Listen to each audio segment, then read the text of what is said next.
It's Friday night in New London, and the crowd filling into Canamella Field is hoping for a classic.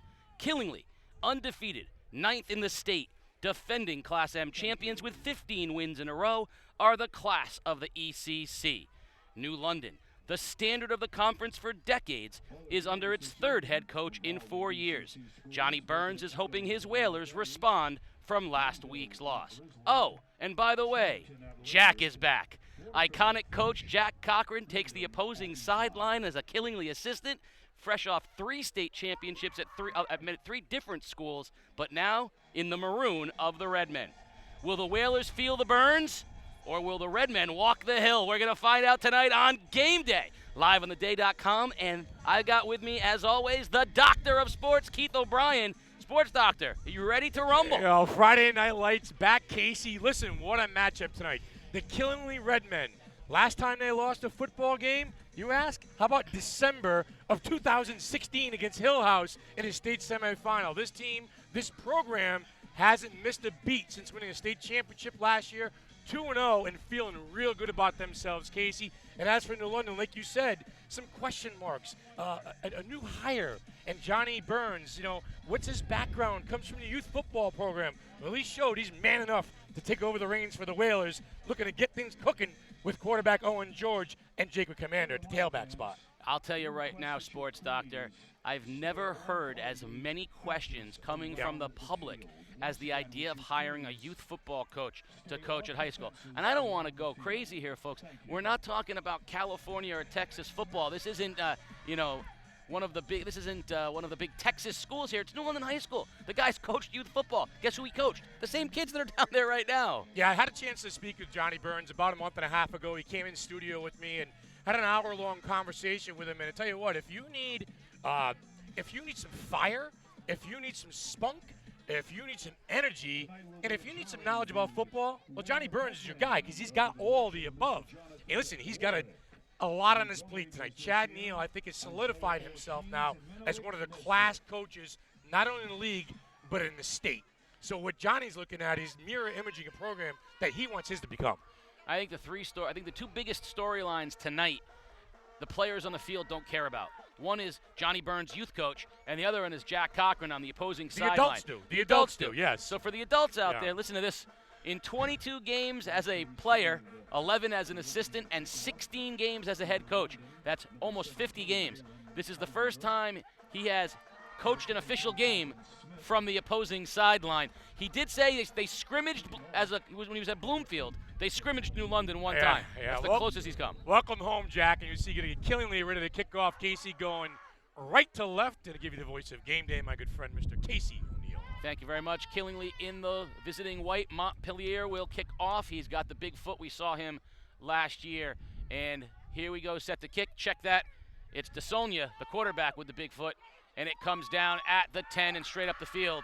The Whalers will go. Clayton Smith on the return to about the 20, and the Whalers will set up shop for their first possession here in the ballgame. I just got word from down below from Mike DeMauro that a bit of a delay in the kickoff tonight because the Killingly headsets weren't working. We want to read into that a little bit?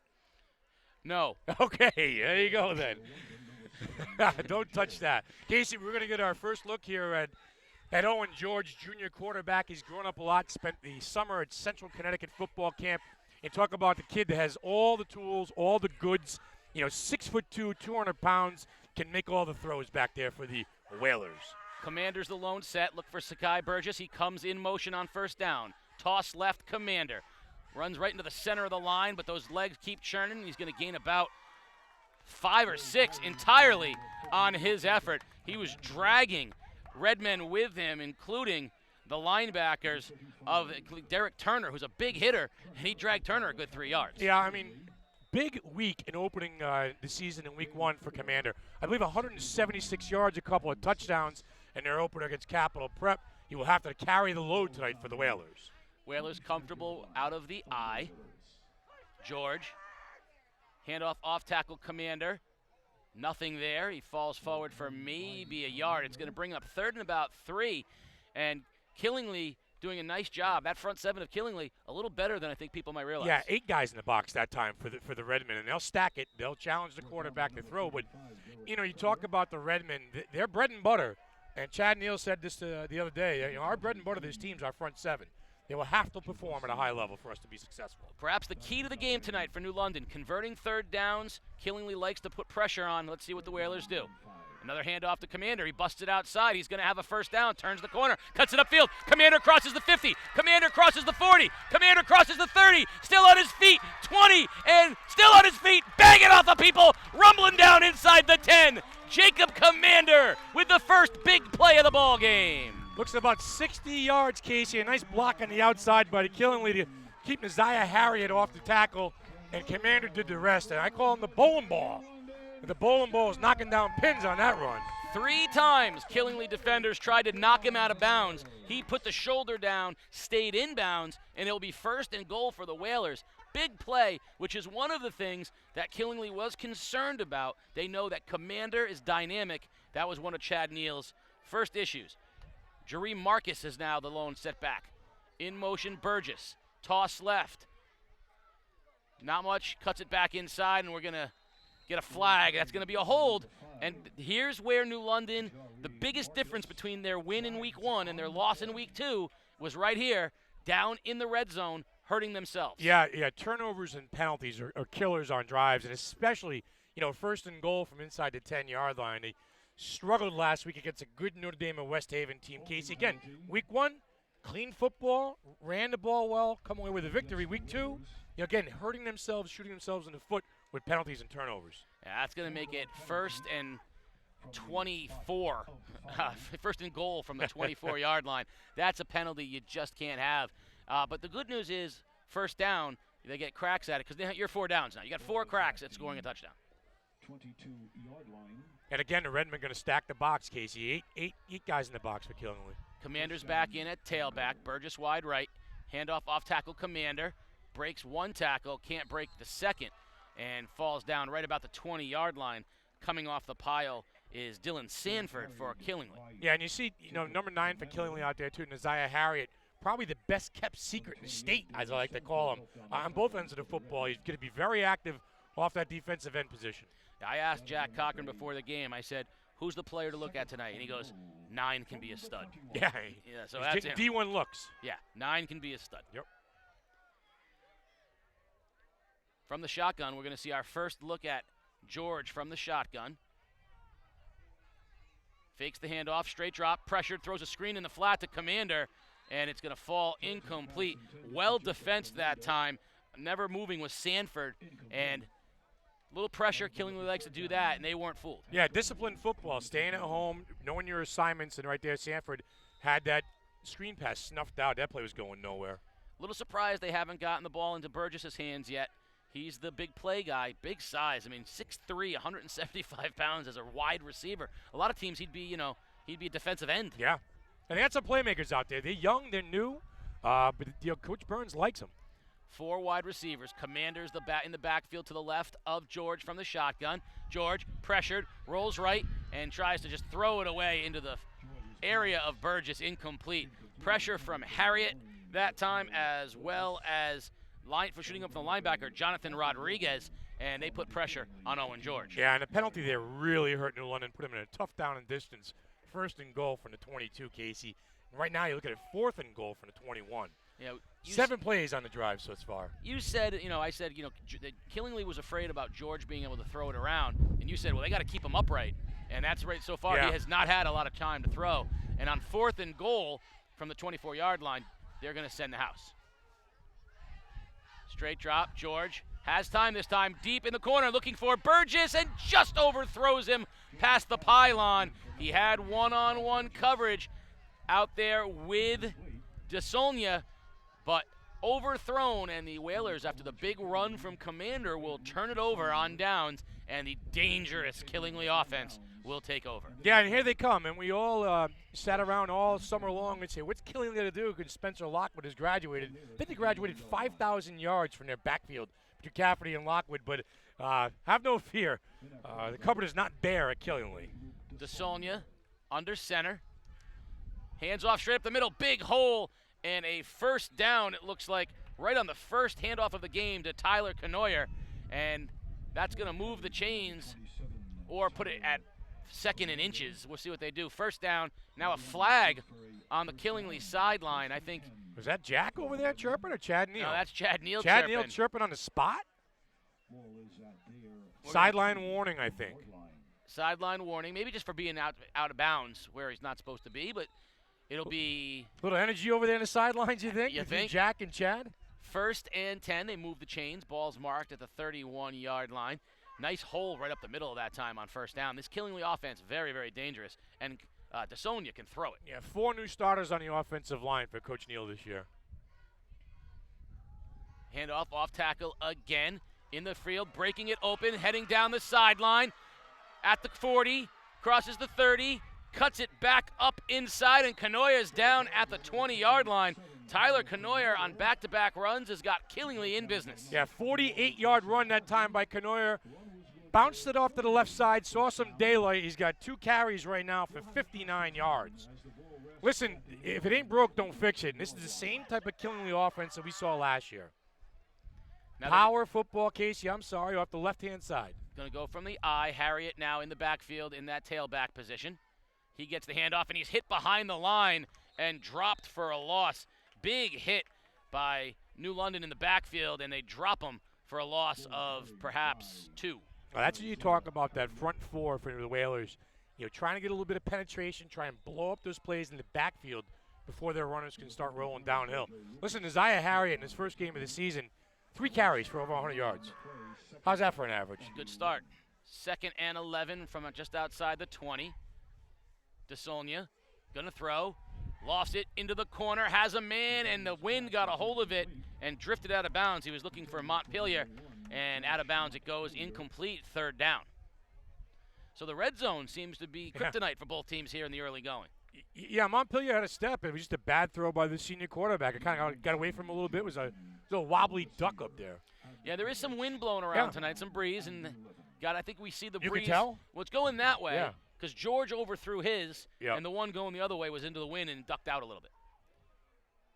Full house backfield. DeSonia. Hands off, dive to Kanoya, and he gets about 6 to the 15-yard line. And, of course, I think we're in 4-down territory now. The Redmen will go for it. Interesting, though, here in the early going, that Kanoya has been the main guy for the Redmen. He's got 2 or 3 backs. They like to feature a couple of them. Harriet's one of the guys they like to feature as well. 4th and 6. DeSonia fakes the handoff, going to keep it himself. Needs to break a tackle, and he does. First down, cuts it up inside. 1st and goal, Redmen, on a great effort by Luke DeSonia. And again, I think there was an option look down the right side by DeSonia, Casey. He just got hit after he pulled the ball out of the dive guy, got down the line, and just kind of tippy-toed his way down the sideline for about 8 yards there. And those are the kind of plays that the Whalers have to make if they want to stay in this ball game. 1st and goal, Redmen.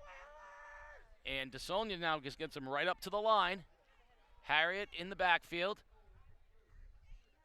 Toss right, Harriet cuts it outside, looking for the end zone, and a touchdown. Flag comes down, but touchdown, Messiah Harriet. With 6:33, the first score of the game goes to the Killingly Redmen. Yeah, I think it's going to be a hold on Killingly, but it's that first step that Harriet avoids a defender, kind of side straddles him a little bit, and then turns on the speed. 6'3", 240, That's and gonna he be a can hold. fly. Yeah, it's going to be a hold. That's going to come back, and the Redmen shooting themselves here early going in the foot. They'll be backed up. Boy, a little bit of Eric Dickerson to that kid, isn't he? He'll stand up, north-south runner, upright. You know, sees the field, looks like on that play very well, and then Casey has the ability to turn it on to dance into the end zone. Yeah, that's a very impressive run right there. You nailed it, Sports Doctor. The elusive first step, power, and the Speed to finish, yeah. Yeah, you know, a lot of skills involved on one possession right now. The Redmen will come up from the I. DeSonia fakes the handoff. Little end around. That's Kanoya. Kanoya heading to the corner of the end zone. One man to beat, and he will get there. Touchdown, Redmen. Tyler Kanoya. Tyler Kanoya, 4 carries for 67 yards on that drive unofficially. He did it all himself and sidestepped the defender right there and walked into the end zone. Yeah, I mean, Killingly, so tough. You got the speed of Harriet, the power of Harriet, then you run these little traps and counters in the other direction, and Kanoya's quick. I mean, he got there and beat all of the Whalers to the end zone. 6-0, and on to the kick the extra point will be DeSonia. Can do it all, can't he? He can. He stays on the field for the entire game. Snap is good. Kick is up.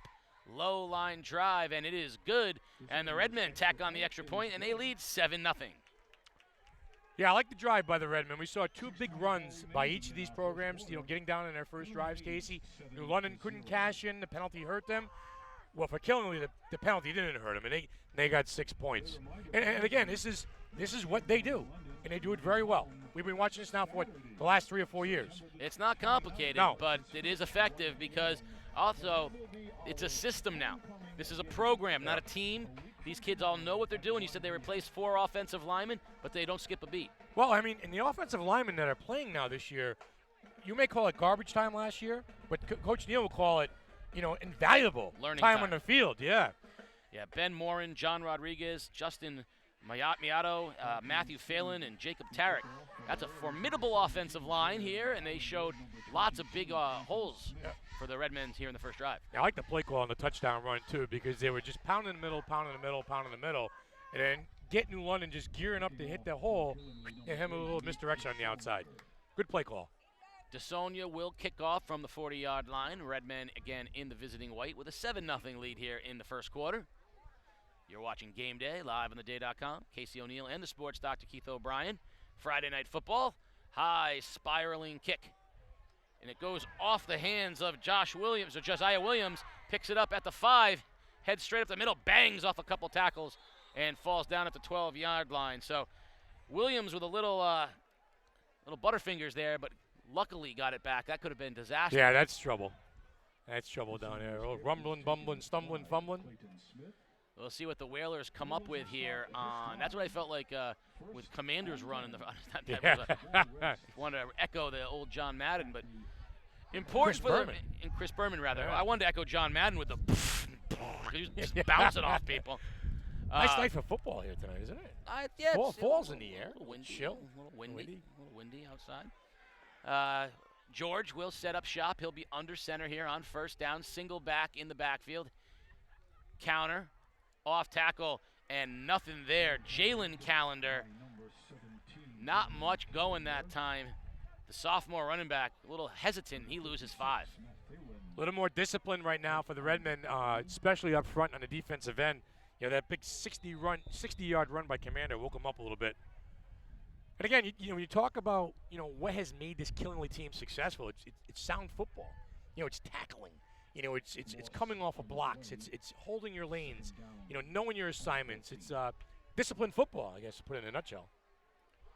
Second down and 15. Whalers backed up inside their own 10. George under center. Handoff up the middle with a hole, but can't break the tackle. And only out to the 15-yard line. Nice job of wrapping up in the middle of the line as Callender couldn't quite get anything that time. And I think there's a big difference. Commander breaks that tackle. Callender doesn't. Yeah, there was a big hole there, yeah. Yeah, there was. 3rd and 10. Whalers now faced with 3rd and long. Again, not where they want to be. We saw in the first quarter, on their first drive rather, this was a toss to Commander, and he had a big gain. We'll see what they do here on 3rd and long. Callender remains the setback as the I back. George under center. George wants to throw. Pressured, rolls right, and he's wrapped up by Harriet all the way back at the 5-yard line. Nothing there for Owen George. Dylan Sanford and Isaiah Harriet had him early. Yeah, welcome to the ECC and welcome to the state, Isaiah Harriet. The best-kept secret that we all know about. Tremendous. No time for Owen George to throw the football. No, he wanted to roll right. He wanted to do an isolation with Zakai Burgess, his big receiver, just trying to get him probably a 10-yard stop. He just wanted to get him out and get him by the first down. He didn't have 2 seconds to throw a football. He was pressured, and that's because Harriet plays that end. They put him on the strong side. You can't roll George right. Right, because Harriet's right there, yeah. Yeah, he's right now, he's a bit of a men among boys out there. He's going to step right up, and you got to put a body on him. He's probably the one guy that the offensive line has to account for. Well, yeah, if you're going to roll to a side, you can't roll strong side right because he's too much of and he's a handful with his wingspan as well. So you're going to have to roll weak side against them, and no quarterback likes to roll. And with the wind playing factors right now, right now the Whalers are facing 4th and 18. They're going to be punting from the shadow of their end zone, and Killingly Pretty good field position right now. They should get the ball about the 50-yard line. They're going to send Montpelier back, and remember, he had a big return last year against these Whalers up at Killingly, which you heard live on game day. I mean, once you get up there, I don't mind it. Yeah, You were ticked off last year because me and Mike Tomorrow were together. I did. And didn't invite me. Didn't invite You felt me. left out. I did feel left out. Just drove up and didn't even say anything. Me and Mikey going up. Yep, you and Mikey spend a lot of time together. I understand. Whalers need an offensive lineman on the field. He's sprinting on. That's Doe Perry. He gets out there. They call him Doe. Oh, that's right. Yeah. Best nickname of the year so far. George will be the punter as well. He stands in his own end zone. Got to get this one off quickly. Good snap. Quick flag on the play. Nice punt. Fair catch by Montpelier and a great Whaler bounce. It's going to go almost all the way to midfield, but we do have a flag on the play. New London only had 5 guys in the line of scrimmage. The punt was a disaster. The punt formation was a disaster. They never had a chance. No, it was a disaster. When you're running a guy named Doe, who's 6'2", 250, out onto the field to get into formation. And then you shift him into motion before the ball is snapped. Yeah. How's that go for And you? you know what happened when to quote the great Homer Simpson, Doe, when the flag went off. So He's great. The Homer Simpson is great. you can't You're reaching. Doe. You can't send your lineman out to try to get a punt off. And then put him in motion. And that was as good a result as you were going to get. They got a great bounce. Got the ball Yeah, all the way get to the ball up. midfield. Yeah, Now if this thing doesn't get blocked, which I think there's a decent chance that this gets blocked, Montpelier is going to get this thing back to the 20-yard line. Yeah, 30. He's standing at the London 31. Yeah, and George can kick it, but that's just a lot to ask. Look at Killingly. They want a piece. Good snap. They back off. High kick by George. It's going to bounce, and what kind of bounce does it take? It does take a bit of a neutral bounce down to the 32-yard line. So an 18-yard gain. That was like a 9-iron. Just went straight up in the air, came right back down. Well, it didn't go right off his foot. It did. It went right off his foot. Right. He blocked it right. It looks a lot like my 9-iron. That's right. So with 4:04 in the first quarter and a 7-0 lead, the Redmen have it in fantastic field position at the New London 32-yard line. Boy, it's tough to give Killingly a short field like this, too. The New London defense needs to stop in the worst way. DeSonia will be under center. Now this time the Redmen are going to go with 3 wide receivers, 2 right, 1 left, and Canoyer is the lone setback in the backfield. I like to run a stretch play out of this formation. We saw this a lot last year. They'll still run off that right side. Fake handoff, roll into the flat. Pass is complete to Gervasio, and a tackle broken. First down all the way down to the 15-yard line. Nice little toss out to Quinn Gervasio. Easy pitch and catch that time for DeSonia. Casey in the flat. Good for, 17 yards? Yeah, that's very, very simple. It's one of those plays when you look at it and you go, why can't we do that? Yeah, Like, it's it's easy. a very easy play, but that's because they have guys like Harriet in the backfield right now. Whalers will be eyeing him. Isaiah Harriet, lone setback. He stands at the 20. DeSonia under center. Handoff, Harriet off left side, breaks a tackle, second level, and gets down to about the 11-yard line before he's wrapped up, but it's going to be second and short for the Redmen. Yeah, and again, that burst of speed once he hits the hole, and then the ability to finish a run. Isaiah Harriet, strong, big back. Straight power football here by the Redmen. 8 yards on the carry. Yeah, second and a short 2, maybe call it a yard. Long one. DeSonia's under center this time. Again to Harriet, straight up the middle. Dives forward for the first down, and so he'll get inside the 10. It'll be first and goal for the Redmen. Just too big, too strong right now, the Redmen, and the linemen doing a great job. And they're going to hustle up right onto the football. Yeah, they run a no-huddle offense, but it in no way, shape, or form is a hurry-up. No. You've seen a lot more of this where no huddles, but they're in no hurry. They're getting the plays. They're getting set. This is a smooth running machine right now. Handoff, little trap. Canoyer breaks a tackle, dives for the end zone. Touchdown, Redmen. Tyler Canoyer with his second of the game. 5 yards out. Canoyer finds pay dirt, Casey, his second touchdown of the night. And again, tough to give Killingly a short field. A lot to ask of this Whaler defense to hold them like that. 32 yards on a drive. They had great field position. They made the most of it. And the Redmen are on top 13-0. Very workmanlike. Very, very workmanlike. Yeah, they really, really are. Extra point is up, and it's good. And we have a Killingly Redmen down on the field. They're going to attend to him right now, but it's 14-0 Killingly with 2:58 remaining here in the first quarter. Talk a little bit about the difference between the no huddle and the hurry up. Well, I mean, the hurry up is just get to the line and go. Get to the line and go. You've got your plays pretty much scripted, I think. And, the no huddle is we're going to get to the line. We're going to take our time. We're going to look over the defense, get the plays in, and then run our stuff. I mean, again, the no huddle could consist of, milking 20 seconds off the play clock. Where the hurry up is just go, go, go, go, go. And you see a lot of teams doing that now.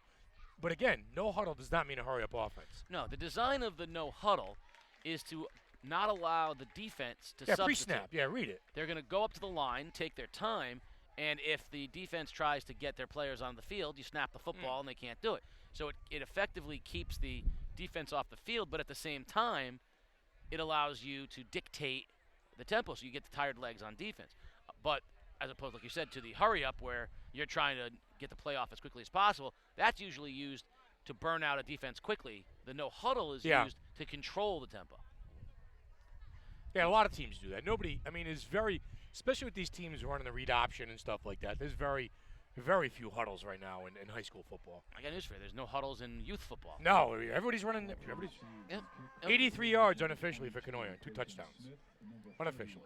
And we see a quick change for the Whalers. Commander's going to go back to return the kickoff along with Clayton Smith. Yeah, good move. So Josiah Williams got 2 cracks at it, and we're going to see Commander back there now. Whalers looking for a little something. He's senior this year. Hard to believe. Yeah, it's crazy. Remember when he was a freshman? Yeah. Hard to believe. DeSonia will kick off from the 40-yard line. Killingly up 14-0 here in the first quarter. You're watching Game Day live on theday.com. Casey O'Neill along with the sports doctor Keith O'Brien, and the kick is a high spiraling kick away from Commander. Taken and fumbled, and he dives on it. Ball loose, and it's going to see, is it inbounds? Killingly thinks they got it. Did it stay in bounds? And it'll be Whaler ball at the 25-yard line. So Clayton Smith, the Whalers have had a real hard time fielding the kicks from DeSonia, and they got to break that time. They'll have it 1st and 10 at the 25-yard line. Jack Cochran back on the sidelines for the Killingly Redmen. Won a state championship here, 2008? The last one he won? With a freshman by the name of Casey Cochran coming in to relieve who? Who was the injured quarterback of that team that Casey Cochran replaced to lead to a championship? Only you would know that. I don't know this. Nope. Peter Wappy knows it. You might know him as the professional. Peter, who is it? That'd be Jordan Reed. That is Jordan correct. Reed, that's right. That is correct, Peter Wappy. Jordan Reed, the tight end of the Washington Redskins, was an all-state quarterback at New London. Casey Cochran was a freshman. Reed got injured, and Cochran came on to lead the way. He's a pretty good quarterback. He was an outstanding quarterback. Yeah. David Reed, his older brother, played in the league as well. Yeah. Not bad. 2 brothers both played in the league. No one talks about that. 2 little Connecticut kids. David Reed, of course, won a Super Bowl with the Baltimore Ravens. Jack's had a few. Is a penalty down there. Looks like it's going to be... Well, it's against Killingly. It'll move the ball all the way to the 35-yard line. So the Whalers will have it, and they'll put George into the shotgun from the 35-yard line, 1st and 10, New London. What was the penalty for? Was it a sideline warning? I don't know what it was. Commander gets the handoff, breaks a tackle, gets about 4, and wrestled to the ground by Jonathan Rodriguez. It'll be 2nd and 5. Big difference when Commander runs the ball versus anybody else. Yeah, well, he's low center of gravity. He's a bowling ball type player out there. He likes to be down and dirty, and he can run some people over. North-south. Yeah, he is north-south. That's a good direction for him. And low to the ground. That's correct. From the shotgun, Commander stands to the right of George. George going to throw this time. Has some time. Throws it over the middle. Complete. Breaking a tackle is Richard Henry. Still on his feet. Crosses down the 45-yard line to the 42. Nice toss that time from George to Henry. Yeah, 17 yards in the pitch and catch that time for Owen George. His best throw of the ballgame, Casey. And then you see the goods. Standing in, overlooking the defense, hitting the guy on a quick slant. Owen George can make the throws. 1st down, Whalers. Beautifully thrown football. Tall, sees the defense, and a delivery out of the right arm. That's why they love him here in Connecticut.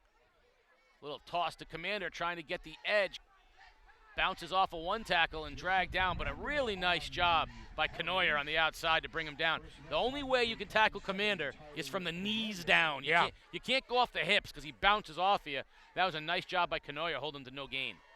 Yeah, no shoulder pad tackling, like you said, or by the hips. You got to wrap him up down below.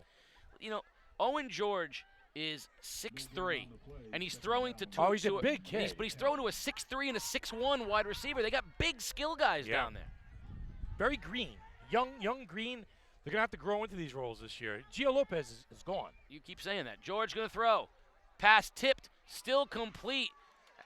Gain of about 5 yard lines. Nice job by Nizel Hodges keeping his wits about him and receiving the tipped pass. It'll bring up 3rd and about 7, and maybe call it 6. All-state receiver last year, Gio Lopez. He was, but you got 2 seniors, Burgess and Henry, who are 6'3" and 6'1". That's college-size receivers. I mean, you got to take advantage. You got a kid that can throw it like George, and receivers that big. You got to find a way to keep him upright. Yeah, I got to keep him upright. That's 3rd and 7. Killingly's going to come after him. George, little screen pass, tries to dump it off to Commander.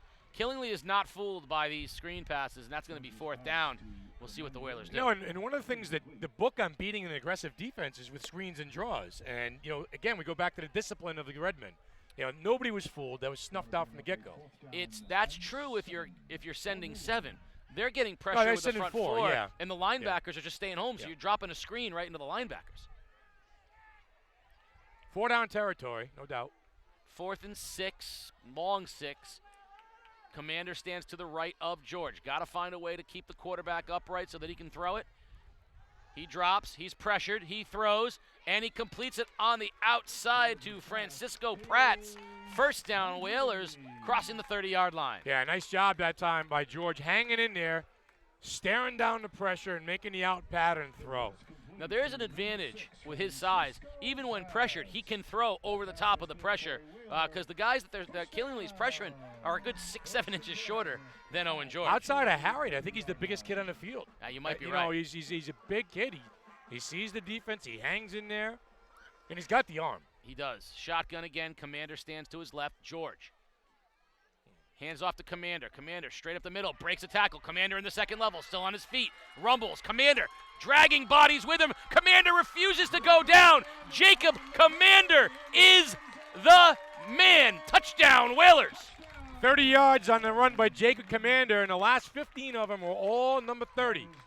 Casey shedding tackles, rumbling, bumbling, stumbling, finding the end zone.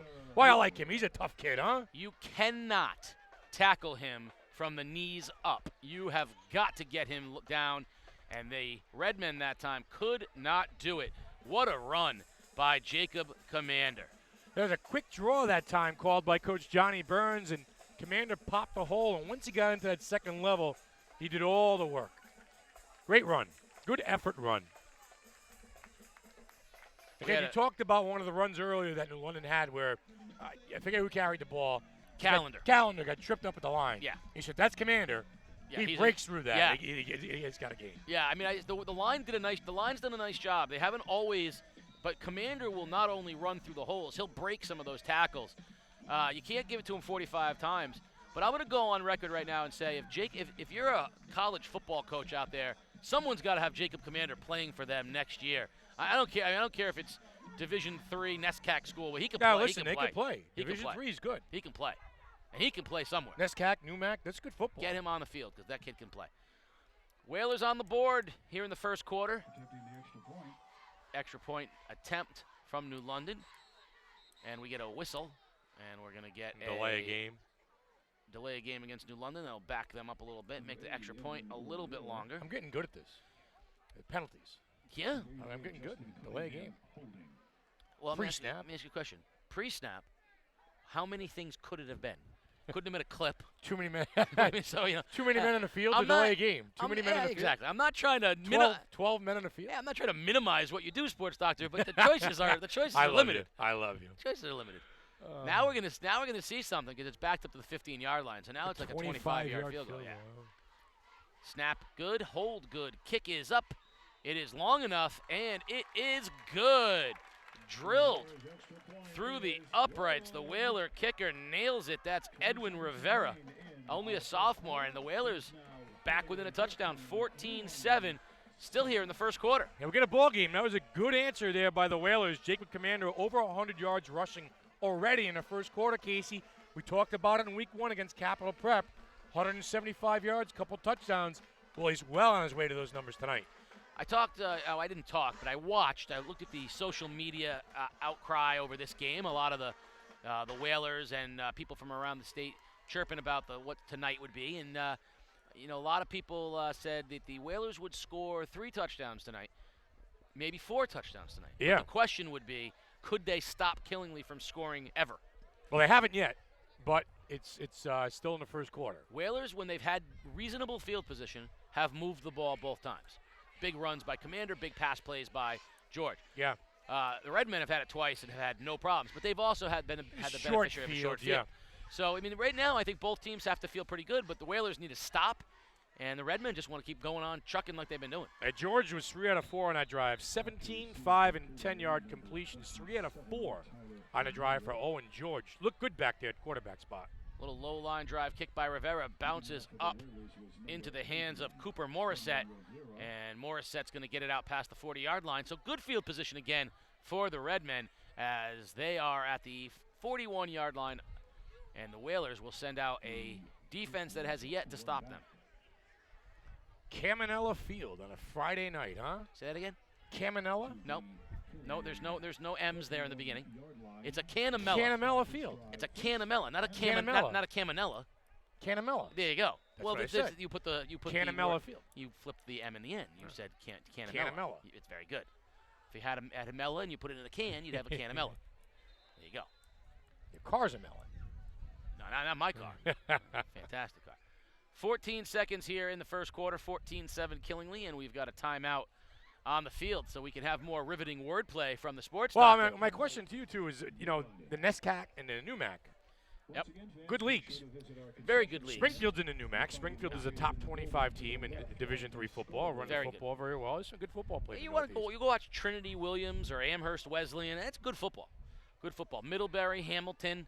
Those schools have good, reputable football programs. But the best of the NESCAC, which I would say would be the Trinity, Williams, Amherst, Wesleyan, those 4 usually, can really play. Bates can score. They got some good teams. You go over to, like in Springfield's had a great football tradition for a number of years. WPI is very good. MIT is good. Yeah, the great Jimmy Bunicor over Ledyard, a Springfield football player. John Cena. Union College, very good John Cena. He'll get to go down this road again. First and 10, Killingly from their own 40-yard line. It's going to be the last play of the first quarter, perhaps. DeSonia under center. He's in. They got the eye. Hands off tackle. First run of the game for Derek Turner. Whalers do a nice job stop him after a gain of perhaps 2. And for some reason, the clock is stopped with 8.7 seconds left. Oh, that's because there's a flag on the play. Sports Doctor, quick, what's the flag? Holding. Let's find out. Holding against Killingly. I'll tell you, Sports Doctor, now you are on fire with these penalties. That's why, that's why you've got your physician certification in sports. A doctorate in sportsology. That's going to be first and 25. That's not where the Redmen want to be. First long possession here for the Redmen, back at the 30-yard line. Toss left to Canoia. Canoia tries to break a tackle. Nice job coming up from the secondary, and the Whalers swarm. Good job. Coming up from the secondary was Jeremiah Ballinger, and he got to the feet of Canoia, and then Hodges cleaned it up. But that's a nice first down, and that's the end of the first quarter. 14-7 Killingly. Whalers right now in as good a position defensively as you could ask for. Yeah, and they weathered the storm, per se, in the first quarter and got that big touchdown to close things out. And I think it kind of settled them down a little bit. Defensively, look a little sharper here. Penalty by the Redmen helps a little bit. But, but London's in the game. Well, the one thing Killingly's really not designed for is first and 25. Because they don't love to throw the ball. He can throw the ball. Right. But they don't have an offense that's like the Whalers' offense where George can throw it 20 yards and, they're going to run. They're going to try to snap, and so you can become a little more disciplined. I had a chance to talk to Chad Neal last night during the game, Casey, and you asked him a question. I thought that was pretty interesting. You asked him, what's it been like up in the Northeast since you guys won the state championship? What's that whole, aura been, the whole feel up there at the high school? Yeah, and he was pretty clear. He said it's noticeable. It's noticeable. So, guys, we've got a couple of St. Bernard fans apparently checking in. Will and Brian say they're rooting for Jack to raise the Saints from the ashes. Oh, so we Jack got and back. first recruit. We got coach recruiting going on here. They want Jack up on the hill in Uncasville. 2nd and 20, Redmen. We could start a lot of rumors tonight here on game day. We could, but there's no rumor there. They're just a request. Throw in the flat and a beautiful catch out there made by Cameron Crow, and an even better tackle from Clayton Smith. And the Redmen are going to be faced with 3rd and long. That's a nice catch by Crow out there, the little fingertip action, but still going to be 3rd and about 14. Yeah, only the 3rd pass attempt of the night by DeSonia and the Redmen. Again, like you said, 3rd and 15 is not a favorable down and distance for this team. When we talked to Chad Neal, I said, when we said, what's the biggest difference? Is it a noticeable thing now that you've won a state championship? And he said, yeah. He said, you show up to the field, you start to come down in the crowds, the stands are full. When they're stretching. When we're stretching before the game. Yeah. We've never had, they had games there that I've been to where you could count the number of people in the crowd, and it wouldn't take you very long. Yeah, I think it's like anything else. I mean, you've seen it here at New London. We've seen it, in Waterford last year with the basketball team. Now you see it up there where community rallies, and it's it's everybody's involved. It's Friday night, the kids there for the youth programs, and the parents are all there, and again, it's not an overnight success for Chad Neal. He's been there for a while. He knocked on the door for a few years, consecutive state semifinal losses. In 2016, the last loss to Hill House, finally breaking through last year, winning the championship. Of note, the Killingly center, Justin Mayato, is limping pretty badly. That's a big position for them, the center position.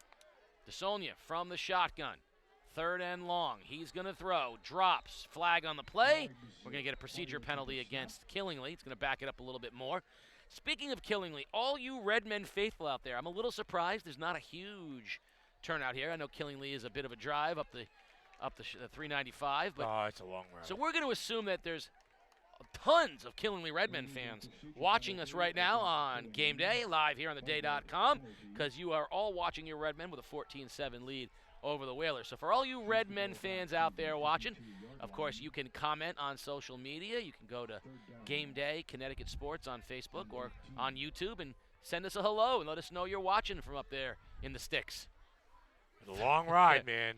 3rd and forever. Canoyer and another flag. He's going to throw out in the flat to Montpelier. Catch made. Tackle broken. Not even close to the first down, and we're going to get another penalty. Again, 5 guys on the line of scrimmage, I believe, for Killingly that time. And New London wants no part of this penalty. They'll be happy to say yeah, this. Decline it. Make it 4th and about 13. Yeah, 4th and 13. Well, longer than that. I'd say 4th and probably closer to 17. I don't think Montpelier got a whole lot. The question here becomes, it's a pre-snap penalty, so they're going to push him back. So it's going to be 3rd and a country mile right now. 3rd down and about 23 for the Redmen. Brianna and T-Bone checking in from Killingly. T-Bone! And Brianna, good to see both of you up there. I know she said it's too long to walk from Killingly down here to New London, so I agree. Glad to see you watching here on Game Day. Your Redmen are faced with a 3rd and 23 right now, and DeSonia will operate from the shotgun. This is not the down and distance. Let's see if the Whalers want to put some pressure on. I would just preemptively punt right now. Chad calls timeout. Coach Neal not happy with his offense right now. 3rd and 23 is a little inside handoff, and he's Chad's not happy. Keep an eye on number 75, Justin Mayato. He is a little nicked up. Miato, yeah, he is the center. That's an important position. Now, he's a big guy. He's 5'10", 275. That's big for a center. That's a big lineman. But he's hobbling right now, which means Killingly, which relies a lot on the center and the guards because they do a lot of little quick counters and stuff. That's challenging if your center can't move as much. So it's something to look at. One of the things that Killingly has always done well is the precision of their blocking because they don't have necessarily the biggest guys out there, but they do very precise blocking schemes.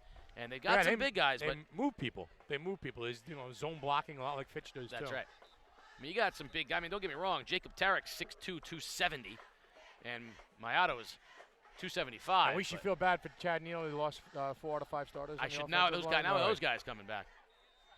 All right, 3rd and 23 from the shotgun to Sonia. Canoyer's in the backfield with him.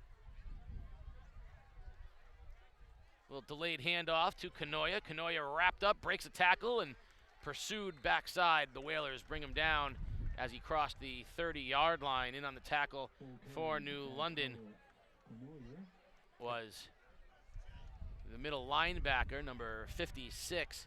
That's Antonio LeBron Jones. I want to call him Antonio LeBron James every single time. 4th down, and DeSonia will stay on and punt because he doesn't do enough. Man, disastrous offensive possession that time for the Redmen. And Commander goes back to his own 30. And I think DeSonia will get it to him. The question is, will they allow Commander to return this punt? High spiraling kick. Commander takes it at the 35-yard line. Heads straight upfield. Breaks a tackle. Spins off another tackle. Commander still on his feet. Crosses the 40 down to the 45, down inside the 45. And the Whalers have good field position. Jacob Commander is playing like a man right now. Yeah, boy, he broke a tackle. Casey spun off a few. And again, you hate to go back to the point where you've got to wrap him up down low. You cannot shoulder tackle him. You can't grab him at the hip. And, the thing with him is he gets so low to the ground. He's a tough target out there. Tyler Canoyer, who's 5'6", 155, did the best job because he's tiny. He went right for the ankles. He said, I got to get him down there. Yeah. 1st and 10 Whalers in Killingly field position. George, out in the flat it goes. Complete out to Pratts. And he has a 1st down, and the chains will move, or they're going to mark him right at the stick. Let's see what they say. And they're going to move the chains. So 1st down Whalers, they're down to the Killingly 35-yard line. Owen George in a bit of a rhythm. He's completed 4 of his last 5 passes, and it looks good back there right now for the Whalers. Again, it's tough when you got somebody running, but when he's throwing a football like that, opens the field up pretty good. Yeah, got to get it out of his hands quick. Handoff this time to Commander. Commander spins off a tackle, heads into the 2nd level, goes to the sideline. Commander crosses the 20, breaks a tackle 10, cuts it back inside. One man to beat Harriet, wrestles with Harriet, and Harriet throws him to the ground at the 3-yard line, and that's the only guy on the field who can tackle Jacob Commander up high. And Isaiah Harriet brings him down, stops him from getting a touchdown, but 1st and goal, New London. Give him 33 yards on the carry, Casey. Last 2 touches for Jacob Commander, about 2 carries for 63 yards. Earlier in the game, he ripped off a 60-plus yard run, and they took him out of the game. They gave him a blow on another possession and used calendar. Right now, son, I got news for you. Yeah, you ain't getting a rest. We are hooking up the sleigh, and you are pulling it tonight. Straight power football backfield here being shown by the Whalers. They bring in the biggin, number 56, Antonio LeBron Jones. Handoff, Commander. Great job by the Redmen flooding the backfield, and Commander dragged down with maybe a loss of 1. It'll be 2nd and goal from the 4. Boy, he is a workload, too. He's a horse. He's a horse, and he wants the workload, and you're going to get it tonight because the Whalers need him to be that tonight. But I think here's an interesting down and distance for New London. If they were going to do something tricky, play action, little reverse, little double reverse, yeah. This is the down and the distance to do it. Yeah. Burgess goes wide right. Calendar is in the slot. Commander stands next to George. George is going to throw. Batted down at the line, and George went up and caught it to save the interception, but he's backed up to the 10-yard line, and that's going to be now 3rd and goal from the 10, and here's the Whalers' problems again, getting into the end zone. Yeah, when George caught his own pass, he'd be better off to knock it down, son. Knock it down. That's really hard to do in the moment, yeah. Especially because he had a crowd around him. He probably thought if he doesn't catch it, it gets intercepted. But 3rd and 10 is 3rd and goal. Whalers got to get in here. 3rd and goal from the 10-yard line. It's 4-down territory. Commander to the left. George rolls. Pressured. And George is going to be brought down at the 21-yard line. He is sacked. Quinn Gervasio on the sack for Killingly. And that takes the Whalers out of field goal position as well. It's going to bring up 4th and goal from the 20-yard line. Yeah, great pressure that time by Killingly. That whole left side of the Whaler line, Casey, collapsed Owen George didn't have a chance out there on the edge. Well, we said they can't roll right because Harriet is a beast. They tried to roll left. Yeah. No, nothing there. Now, that's a tough spot for the quarterback to be out there, too. He's under duress is an understatement. What do you got for 4th and 22 from Schwarzenegger? What's the play call here? Little one-on-one on the outside, throw the ball to the pylon. I like that DeSonia's out there by himself with Burgess. That's good. Go after Burgess right here. George wants to throw, throws it over the middle, off the hands of Burgess. They tried to run him on a little crossing route over the middle and get him in room to run, and off his hands in a really unfortunate and disappointing end to a good drive by the Whalers. They had it all the way down to the 3, turn it over on downs at the 23. Yeah, tough sack that time off some good running by Commander. And again, those are the growing pains you're going to have to go through here with this team, Casey. 6:45 remaining in the half. 14-7, Killingly on top, and a big defensive stand for the Redmen gets them the football going left to right in the beautiful white. I want to thank both Chad Neal and Johnny Burns and the staffs on both things for nice uniforms where I can see the numbers. Oh, handoff up the middle and stuffed as soon as he touches the football is Canoyer. Nothing there that time. The Whalers stunted and got him in the backfield. Big hit that time by Jeremiah Bollinger, number 33, doing work. Joe Lucas in there as well. The Whalers' interior line that time knew the run trap was coming, and they went right to it. Harriet in the backfield now for Killingly on 2nd and 14. DeSonia hands the ball to Harriet. Harriet with a big hole, breaks a tackle and dives forward close to the first down before he is brought down out there by the safety of New London. That's Jason Harvey, but 3rd and short now after Harriet so explosive. Yeah, just his 3rd carry of the night, Casey, for Harriet. But he shows you again the explosiveness that he has once he gets into that second level. 6'3", 240. Tough kid to bring down. He gets the ball again, has a first down, breaks a tackle, crosses the 36-yard line. Isaiah Harriet is so tough to bring down. Big kid with the speed and power. Yeah, the churning of the legs, and once he gets into that second level, gets into the linebacking section, just really, really hard. Patient runner, or is he a kid that just kind of hits the hole and goes? I don't think he's patient. Yeah, I think he hits the holes and goes. He'll make it up as he goes along. First down. On the keep, DeSonia rolls left, has one man to beat to the edge, and gets brought down as Hodges was chasing him, and he gets brought down after a gain of 7. Nice play fake by DeSonia. A little misdirection that time. Fake to Harriet, to fake the dive, and get the quarterback on the edge. Hodges was chasing him. Shane Brooks brought him down, but DeSonia got 5.5. That's a good gain on first down. 2nd and 4. DeSonia under center.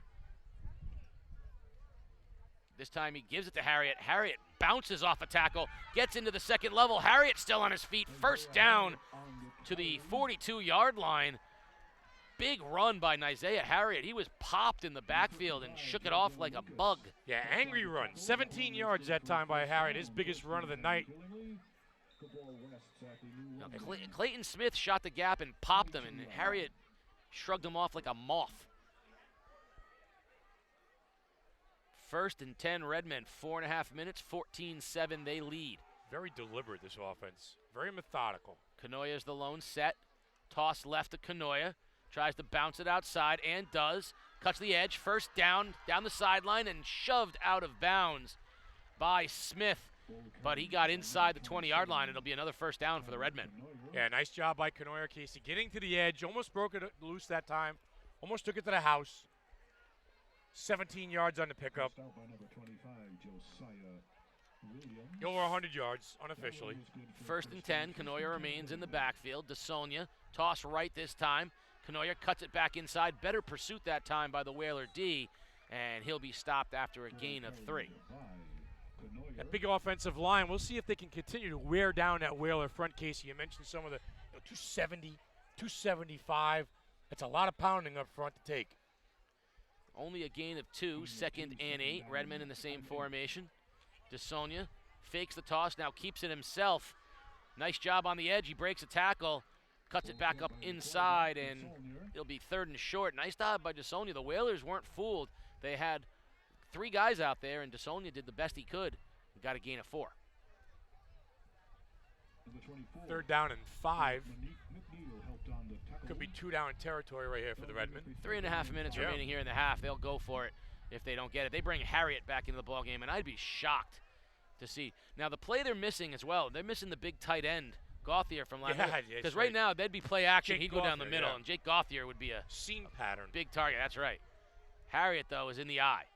Handoff to the fullback, and jammed at the line. Nothing doing. Great job as they stuffed Derek Turner for a loss, and that's going to bring up 4th and 6. Whalers stuffed Turner in the backfield. Well, I shot the run gap that time by the middle linebacker for the Whalers, and they snuffed that play out really well.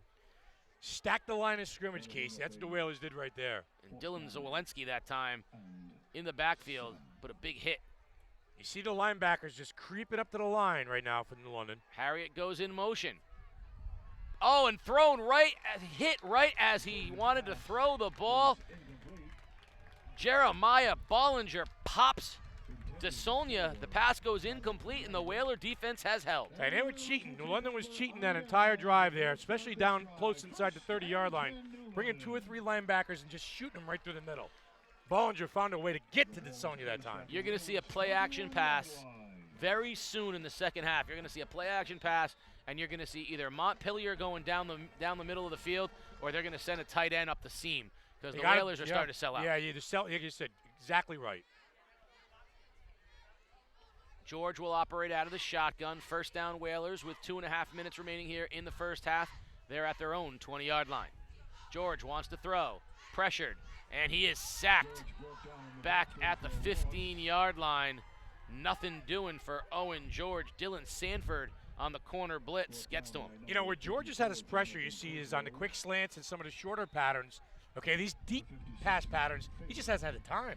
I made a mistake. I said on the safety blitz, because Dylan Sanford's 5'6", 175. He's a defensive tackle. They play him. They play him at tackle at 5'6", and he's a little guy, but he has been in the backfield all night. Keep an eye on that. That protection up front for the New London is key because some of the quick slants they try to run, they're very successful, but the deep pass patterns, Owen just doesn't have any time.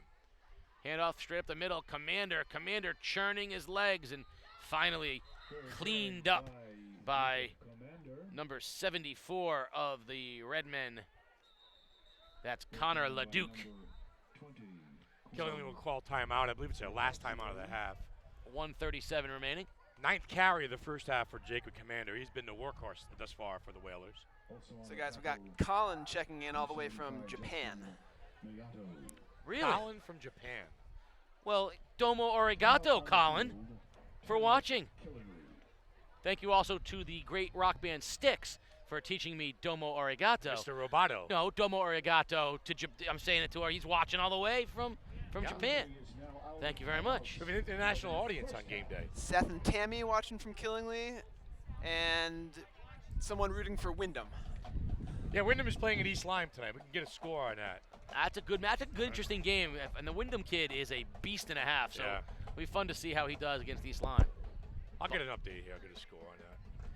We got 1:37 remaining in the half. Killingly 14, New London 7 on a fall night with a breeze here at Canamela Field on the campus of New London High School. You're watching Game Day live on theday.com. Casey O'Neill and the sports doctor Keith O'Brien, Peter Wappy on the controls. And somewhere down on the sideline, Mikey DeMoro. Turned 50 yesterday. Turned 50 years old. Young. 50 years young, hard to believe. Tim Cook, Carlos Vierhen. George wants to throw, has time, over the middle, hits Burgess. Burgess cuts it up, 1st down. Burgess is in the open, and Burgess is gone! Zakai! Oh my! 78 yards for Burgess. Quick slant, middle of the field is wide open. Huge pass play for the Whalers.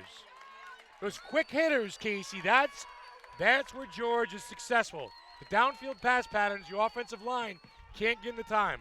Quick hitter, money Pay dirt, 78 yards. Yeah, Killingly said they've got a couple of explosive players, Burgess and Commander, and they got a quarterback who can get them the ball. And so far, those two have ignited the New London offense, and they've an extra point away from tying this thing up. It's 14-13. Extra point coming from Rivera from the 10-yard line. Well, that New London offensive staff must have saw something on a few plays before, because that play was wide open. The snap was good, but the kick barely reached the end zone, and that is a huge extra point miss. At 1:22 remaining in the half, the Redmen are on top, 14-13. What a great play call then, and that's something you see on the sidelines. That's something you see in the middle of the field as a coach or as an assistant. What can we pop here? What can we hit? What can we go to get a home run? Well, there's your answer. Yeah, one thing I will say about Johnny Burns, forget all the youth football stuff, because one of the things in youth football is building relationships, creating coaching staffs. Yeah. And right now, he's got his guys down there. He's got a lot of the other youth guys down there. The baseball coach, John McCullough, state champion quarterback here at New London, is down on the sidelines part of the staff. That's his guys. You know what I mean? Those are his guys. Those are the young coaches. Back when Jim Bunicor was the coach here, Jim Bunicor Sr., Gil Vargas was his defensive coordinator. The coaches from the school, they know the kids. Yeah. And right now, Johnny Burns has got his guys down there, and New London's a point away from the state champion killing the Redmen. A 14-7 East Lyme leading at the half over Wyndham. There you go. I'm sorry, Wyndham fan. You're down a touchdown at halftime. We are 1 minute and 22 seconds away from halftime here at New London High School. The Whalers just scored on a big pass to Zakai Burgess, and they are now going to kick it off to the Redmen. Plenty of time for the Redmen, though. A squib kick by Rivera and downed by Killingly at the 36-yard line. So falling quickly on the ball is Cooper Morissette, and Killingly will have decent field position. Now let's see the chess match. What are the adjustments Killingly is going to make? Like you said, the stacking of the box, middle linebackers shooting gaps, almost a 7-man front at times for the Whalers. Let's see how Killingly responds. I'm curious to see with 1:19 if they do it here, because I think that would be a great time right here before the half to just go, and I'd just play action and send one down just to let them know we'll do it. Canoyer on the wing, keep an eye on him. DeSonia, fake. Here comes the end around. Instead, cutting it up is Canoyer. Canoyer gets past the 50. Canoyer's in a foot race. One man to beat. Down the sideline. Canoyer is wrapped up and brought down by Clayton Smith. But Canoyer from the wing. You said it, Sports Doctor. Well, there you go. There's your little misdirection. There's your trickery. There's your chicanery right there. Canoyer almost took that thing to the house, Casey. And again, focused on those linebackers so hard up the middle. Let's get some speed on the edge. Big-time play there for the Redmen. You don't have to do it with just a pass. That's a really good call right there, putting it in Canoyer's hands. And the clock is running now, under a minute. First down from the 15-yard line. Redmen a little disorganized, and we're going to get a timeout. That's got to be their last timeout. It seems like they've been called 6 timeouts this half. 55 seconds remaining, and here's a big possession here to end the half. Killingly gets the ball back to start the second half. If they could score here, heartbreak city for New London, and then get the ball back in the second half. Yeah. Huge play there for the Redmen. What are the games we got going on this weekend, Sports Doctor? We got NFA and Bacon. NFA and Bacon. I'll get some scores for the second half. I'm going to predict that the NFA Bacon game is not competitive. Not competitive, I'm going to say. Griswold and Montville. Okay. With Fitch and Waterford. There you go. The Mike Ellis Bowl, as they're calling it. Well, I mean, it's kind of old. Hey, not the most riveting of weeks, but certainly. You got a big game here. I know. That's why. You know how you know it's a big game? Because you're here. Because game day is here. That's right. Live on theday.com. All right, the Redmen, 1st and 10 from the 15-yard line. 55 seconds remaining in the half. Plenty of time if they get to the sidelines, but tough to run the ball up the middle. Trip receivers. DeSonia under center. Drops. Going to throw. Corner pattern for Montpelier, and incomplete. He was covered by Josiah Williams, a freshman. Little tug by Williams over there on the sidelines. Hey, the freshman. Little tug. I like that. I like one of my freshmen's got a little moxie in him. What's the football adage? If you ain't cheating, you ain't trying. NASCAR adage. Only the 5th pass attempt tonight by DeSaulnier. Is that a NASCAR adage? I Yeah, know it's not because I don't NASCAR. watch NASCAR. I've heard football guys say it. Dale Earnhardt. Belichick says it. Dale Earnhardt. 2nd down and 10. That's from my father out there. From the shotgun now, DeSaulnier wants to throw. Pressure straight up the middle. He's going to tuck it and fall down, still on his feet. Breaks a tackle. I thought they had him. Great run by DeSaulnier. What effort, but he stays in bounds. Clock's going to run with under 40 seconds remaining. Now you see the hurry up. Man, Jeremiah Bellinger had him in the backfield and whiffed. And then DeSaulnier made a play, 5.5 yards. Under center now, 3rd and 5. I'd sell out again here if I was New London. New London pressure. Corner route again, deep in the corner, and just off the fingertips of Montpelier on the marker. He was right at the pylon, back left, incomplete. And it stops the clock with 20 seconds. So Killingly has a chance here. Do you go for the end zone? Do you try to get a first down? And then you got the clock moving. What are you going to do? They're going to kick.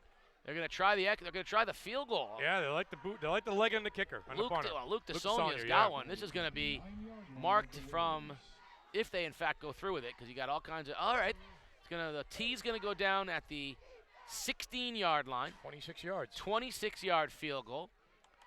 Snaps a little bit low. Kick gets off. It is up, and it is good. Wow, did that barely sneak through, A 28-yard kick. He only needed 26. And that gets through the uprights, and it extends the Killingly lead to 17-13 with 17 seconds remaining here in the half. That was a big drive right there. That was a huge play by on the end around and big answering drive. Yeah, to get points at all, I think New London's pretty happy here that they got out of it with only 3. But I think if you had, prior to the big play by Canoyer, they thought they were going to go in the half 14-13. But what an interesting example of how special teams can come into play. New London misses an extra point. Yeah. They've been squib kicking all night, giving Killingly very good field position. On the other hand, DeSaulnier nails the extra points, kicks a field goal, and his kicks have caused New London frustration on the kickoff. So the kicking game, and his punting big difference. Punting as well, yeah. Big difference here in the kicking game between these two teams, particularly with the place kicker. A 14-0 Fitch over Groton Long Point over the Waterford Lancers.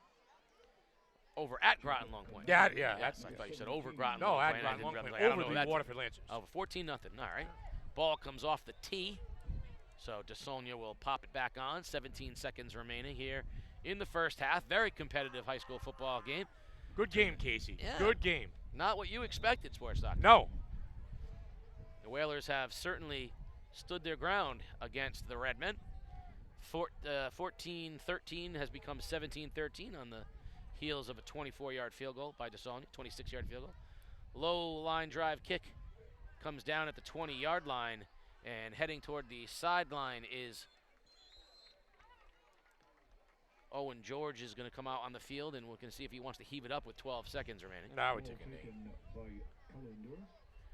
Callender was the receiver of the kickoff, and you got 12 seconds left. You don't want to air one out, see if you can get a penalty? No, I would play it safe. Take a knee? I would take a knee. You go victory formation? I would just take a knee, yeah. I mean, Isn't that the formation, though? Yeah, sure. Victory formation? Yeah, but it's the first half. But is it not? Is that the formation or not? Is it called that or not? It's the victory. I mean, it's only the victory formation at the end of the game when the team's winning. What is it called? Kneel down. It's called kneel down? Yes, sir. It's not called victory formation? That's right. It's called a kneel down. Okay. So the victory formation is when you're winning the game and take the knee at the end of the game. All right. There you go. You got to take a knee. Well, listen, I didn't know that. I thought it was actually caught. I thought it was the victory formation. Well, like I said, they're going to spread it out and throw the ball. That's right.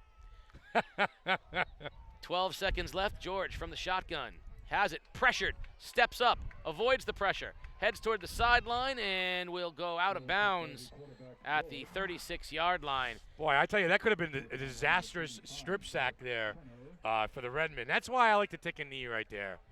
Quinn Gervasio came off the edge and had him dead to rights, but don't gamble with the Red. My goodness. Take a knee and go into the half. We are at halftime. The Whalers of New London, the home team, trail the Redmen 17-13. Here you're watching Game Day live on theday.com. And we'll keep it here for a moment. And then in a few minutes, We'll take a little break. We'll come back. We'll talk a little sports. we'll take a break now, and we'll be back in a few minutes, and we will wrap it up towards the end of the half. You're at halftime here at New London High School, 17-13 Killingly. You're watching Game Day Live on theday.com. Come on back in a few minutes. Casey and the Sports Doctor ready to go at you.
And we are back here on Game Day, live on theday.com here at Canamela Field.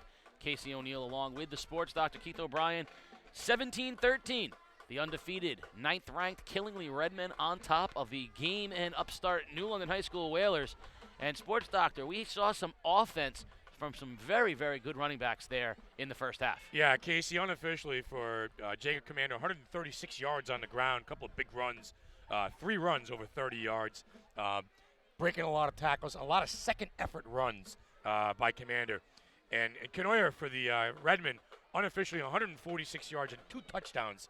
So again, the meat and potatoes, the bread and butter on the ground, but the big pass play to Owen George to Burgess seemed to really shake things up here before half. I mean, New London had a lot of success moving the football. Big plays by Commander, the touchdown obviously by Burgess, but twice they got down in the red zone and came away without points. Yeah. Killingly, on the other hand, capitalized on all of its possessions, and they will get the ball to start the second half. And that'll be where it's interesting. You talked about the chess match, those halftime adjustments. What did you see from the New London defense that you think we should be looking for here in the second half? Well, I just thought they were stacking the box. I mean, it's 4 down linemen, the 3 linebackers were shooting gaps. They almost had a 7-man front. They kind of took away all that dive stuff that you saw early in the game. That's why Killingly went to Kanoya on the edge for that little end around for the big play to get to put him in field goal range. So I think Killingly's going to have to find out how to loosen up the middle a little bit of New London on the defensive end. You saw them trying to throw down the sideline to Montpelier on a couple of fade routes that we saw there in the first half to Montpelier. Again, how about, like you said too, how about a little seam pattern to a tight end? Get somebody out there in open space. Right. If the linebackers for New London are creeping up, Casey, there's going to be some room in the middle of the field. Yeah, we've seen DeSonia now throw the ball for a couple of years, and his best throw is that ball right up the seam. Yeah. The fade route was a little bit more difficult for him downfield. He's not as good a downfield passer. What I think will be interesting is will New London commit to single coverage on the wideouts and just continue to send everybody? I think they will. And again, you talk about the defenses, opposing defenses, whether last year or this year in New London, stacking the box and creeping guys to the line of scrimmage. That's what made that seam route, available. Again, a lot of open space in the middle of the field. Because right now, Killingly is essentially a double option, right? It's Harriet or Kanoyer. They do traps and things off of it, but really they haven't shown any real passing to speak of.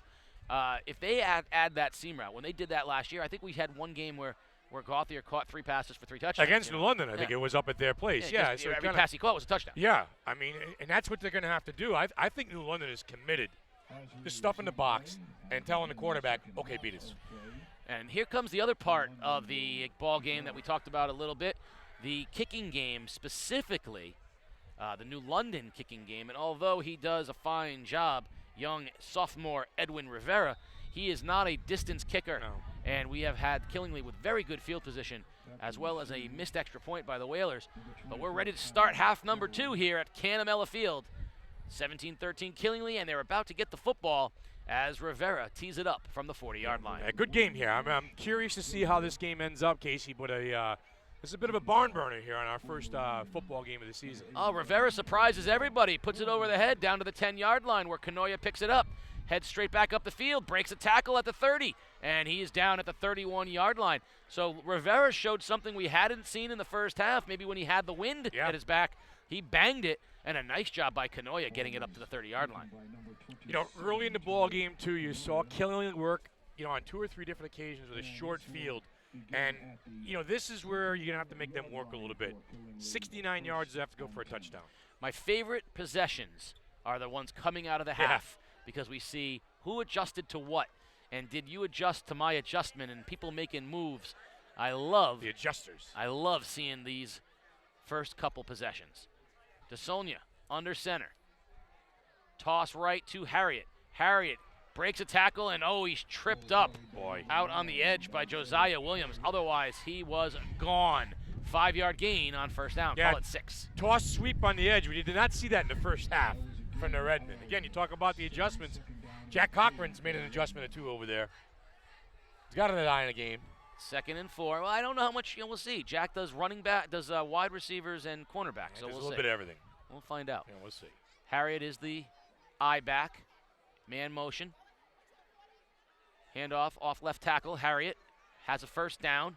Picked up and slammed to the ground by a host of Whalers. But not until he gets a first down. No penalty on that? Not when you're that big and you're running high. That Eric Dickerson running, you pick him up, put him down.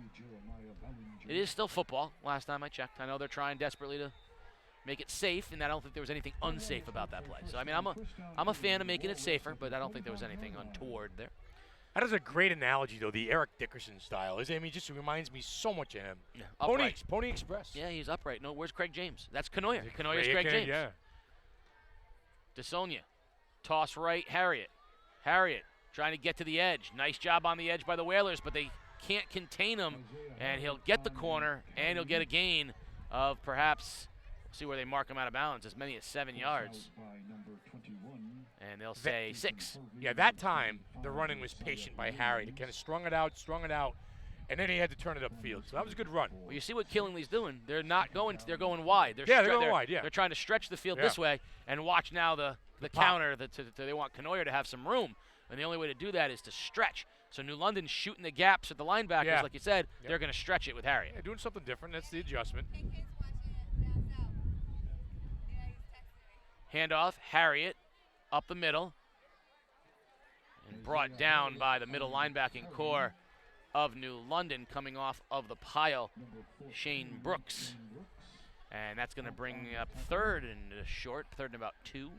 4 straight carries by Harriet. 4 straight carries for a total of 17 yards. We got people watching from all over the place tonight here on game day. We want to say thank you to those of you in Killingly, those of you in New London, and those of you in Japan. And I believe our viewer in Japan is serving in the armed forces, which is why he's in Japan. So there you go. So yeah, thank you for that, your service, and for listening and watching us on game day. Man of my own heart right there, an old Army guy. Yeah, you're a former Army guy, the sports doctor, served our country. Thank you again. I told you. 6 years, yeah. I mean, that I mean, I think saying thank you for your service sometimes feels a little hollow because. No, I think it's one of those things where you're a young man, you go do that. I wasn't going to college, so it was it's everybody serves their country at some point. Yeah, but I think sometimes we teach the words thank you for your service. It almost becomes like a how you doing. It's a question that we don't really want an answer to. So it's a statement that we're not really. I don't know all the time if we really give thought to it. I love the idea of introducing myself. I learned it. I was watching a TV show, but I don't say thank you for your service anymore when I see a veteran or something. I go up and I say, thank you for your service. I introduce myself. I say, Casey O'Neill, because you're a person, and you served 6 years, and that blows my mind. But the funny thing about that too is, get to it after this. Yeah, I want to say something about it, but we'll wait after the play. Big 3rd down here for the Redmen. 3rd and 2, 4 down territory though. They're going to go for this one way or the other. 4 straight carries by Harriet, so keep an eye on them. Canoyer's under center. They go from the I. Harriet is the tailback. Stacked box by the Whalers. Toss right to Harriet. Plows through, 1st down and more. And he'll get down to about the 35-yard line, rather. Harriet is tough to stop. No, if it ain't broke, don't fix it. If he starts running downhill north and south, he's a tough load. The thing about that, too, being in the military, Casey, you talk to somebody who served or something like that, someplace along the line, you've been at the same place they have. Whether it's, a training facility or, camp or something like that. So, camaraderie. Yeah, and I see that. Speaking of serving the military, we just saw good friend Troy Peters, the former Marine. Jarhead. He likes to make fun. He likes to make fun of the Army folk. That's right. He says I won't even say what he said. Don't go down. First down, Killingly. DeSonia under center. Handoff off tackle to Harriet, and the Whalers pinched the gap that time and got there. Nazell Hodges leading the way, tackle for no gain. That's 7 straight carries by Harriet. He's the only Redman to touch the ball thus far in the second half. And 2nd and 10. Is what the Whalers, first time they've been able to get a little stop Harriet. Yeah. They didn't come off the field there. I thought Canoyer was coming in. And interesting, and I know the viewer out there will say, they just ran 6 toss sweeps and they couldn't stop him. Why go off tackle? I think He's setting you up for something. Exactly. Here. He's setting you up for something. Exactly. From the eye, another fake. Now there's that end around to Canoyer. Canoyer pursued and wrapped up backside, but theirs was the we're setting it up. And that was Ballinger that time. We've called his name a number of times, Jeremiah Ballinger. But there was the setup. That was the big play earlier in the game that Canoyer popped, and that time he was close. Yeah, nice job by Ballinger that time, wrapping him up. Like you said, an arm tackle away of Canoyer, running 43 yards for a touchdown. 3rd and 10. Ball is at the 37-yard line. There's a reason for everything. There's a reason why they pound, and we're going to spring something on you. Canoyer under center. Will he throw? Fakes the handoff. Play action. Throws deep down the sideline. He had Montpelier. He stumbles. He still makes the catch down inside the 10. What a weird play. 36-yard completion to Montpelier, Casey. What an outstanding job for him to hold his balance. He almost tripped up on his own feet, found the ball in the air, and corralled it in. Again, we talked about the setup. What's the setup? What's it going to be? We just saw it right there. Play action. DeSonia put the ball onto a point to let Montpelier run to it. He tripped and stumbled. I didn't think there was any way he was going to be able to make the catch, and yet he did. 1st and goal from the 2 for Killingly. Watch for number 9 right here. Toss right. Harriet puts his head down, pushes forward, waiting for the official signal. They'll mark him just shy. That means right at the goal line, it'll be 2nd and goal. Yeah, 8 carries in the second half for Harriet. Do we got a timeout or is shaking up Whaler? We have a shaken up Whaler on the play. 17-13, Killingly on top. They're about to go into the end zone again here in the 3rd quarter, and that'll make it a 2-possession game, and that'll put New London in a tough spot. The setup. Pound with the big back. They tried to pop the end around with Canoyer. New London defended it pretty well. And again, you go back to that single. That was a one-man pass pattern. There was only one option there. I'm going to hit my guy Montpelier down the edge. And again, it was a decent throw, but it was a great job by that young man to hold his composure and make that catch. Well, they knew they were going to get single coverage. They knew that it was going to be one-on-one, and they just had to trust. So that's why you saw. I think the best part of the play was the very, very smart throw by DeSonia. He knew he had an inside release from Montpelier, so he knew that if he just put it into space, it was either incomplete or his guy was going to go get it. That's right. Yes. And so I like that throw. He didn't try to throw it to him, in stride, back shoulder, something like that, where the defender can play catch-up. And Montpelier did a great job of concentration. And Killingly now on 2nd and goal from the 1-yard line. I think he got tangled up on his own feet. He kind of missed a step there or something like that. 4.5-minute drive to start the second half here for the Redmen, too. Jason Harvey, the senior cornerback, will come off the field for New London, and Killingly will have a 2nd down and goal from the 4. They're going to send Richard Henry into the ball game to replace. It's like East Lyme is running all over Wyndham right now, Casey. 27-7. Well, sorry there, Wyndham. The Wyndham fan, sorry.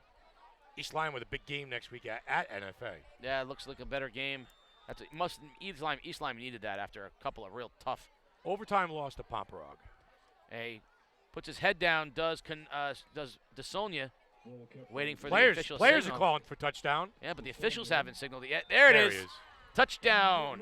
Killingly Redmen. Luke DeSonia, the quarterback, on the keeper. And the Redmen go up 10, 23-13. An extremely workmanlike drive for the Redmen, taking up almost 5 minutes to come out to start the second half and reestablish control of the football game. DeSonia will stay on the field for the extra point out of the hold of Montpelier, which I think is cool because it provides all kinds of fake possibilities when you have your quarterback and your best receiver out there as the holder and the place kicker. Snap is good, hold is down, kick is up, and it is true with plenty of distance. And with 7:10 remaining here in quarter number 3, Killingly on top 24-13 over the New London High School Whalers. You like the gimmick plays, you like the trick plays, you like the chicanery. I mean, last night with Baker Mayfield on the 2-point conversion, you like that kind of stuff? In general, I don't. I think in general, I like take 3 steps to your left and beat the crap out of the guy next to you. You're not a fan of the flea flicker or anything like that? I within reason, I think it's more for guys like us playing in the 40 and over flag football league. They still have those? Oh, my God. But I'll be in the 50 and over next year, so. But for the most part, I don't. What I will say, though, is Tyrod Taylor, it was nice knowing you. Oh, he's all done. He'll never see the field again. But, I mean, you know, LeBron James is gone. The new king of Cleveland is Baker Mayfield. It was fun last night. I'm actually saying it was fun watching a Browns game last night. Listen, he comes on the field. He's electric, and he owns it. That's all. I mean, he's electric, and he owns it. He made every throw. He's got a swagger about him. It's exactly what they needed. They tried to give him some time. He'll never come off the field again. 2-32-1 is Hugh Jackman's record. And half of those wins came with Baker Mayfield on the field. So here's the kick from DeSonia. High spiraling and kick's going to come down to Callender at the 10-yard line. He'll head straight up the middle of the field, cuts it back up, and just brought down by Cooper Morissette.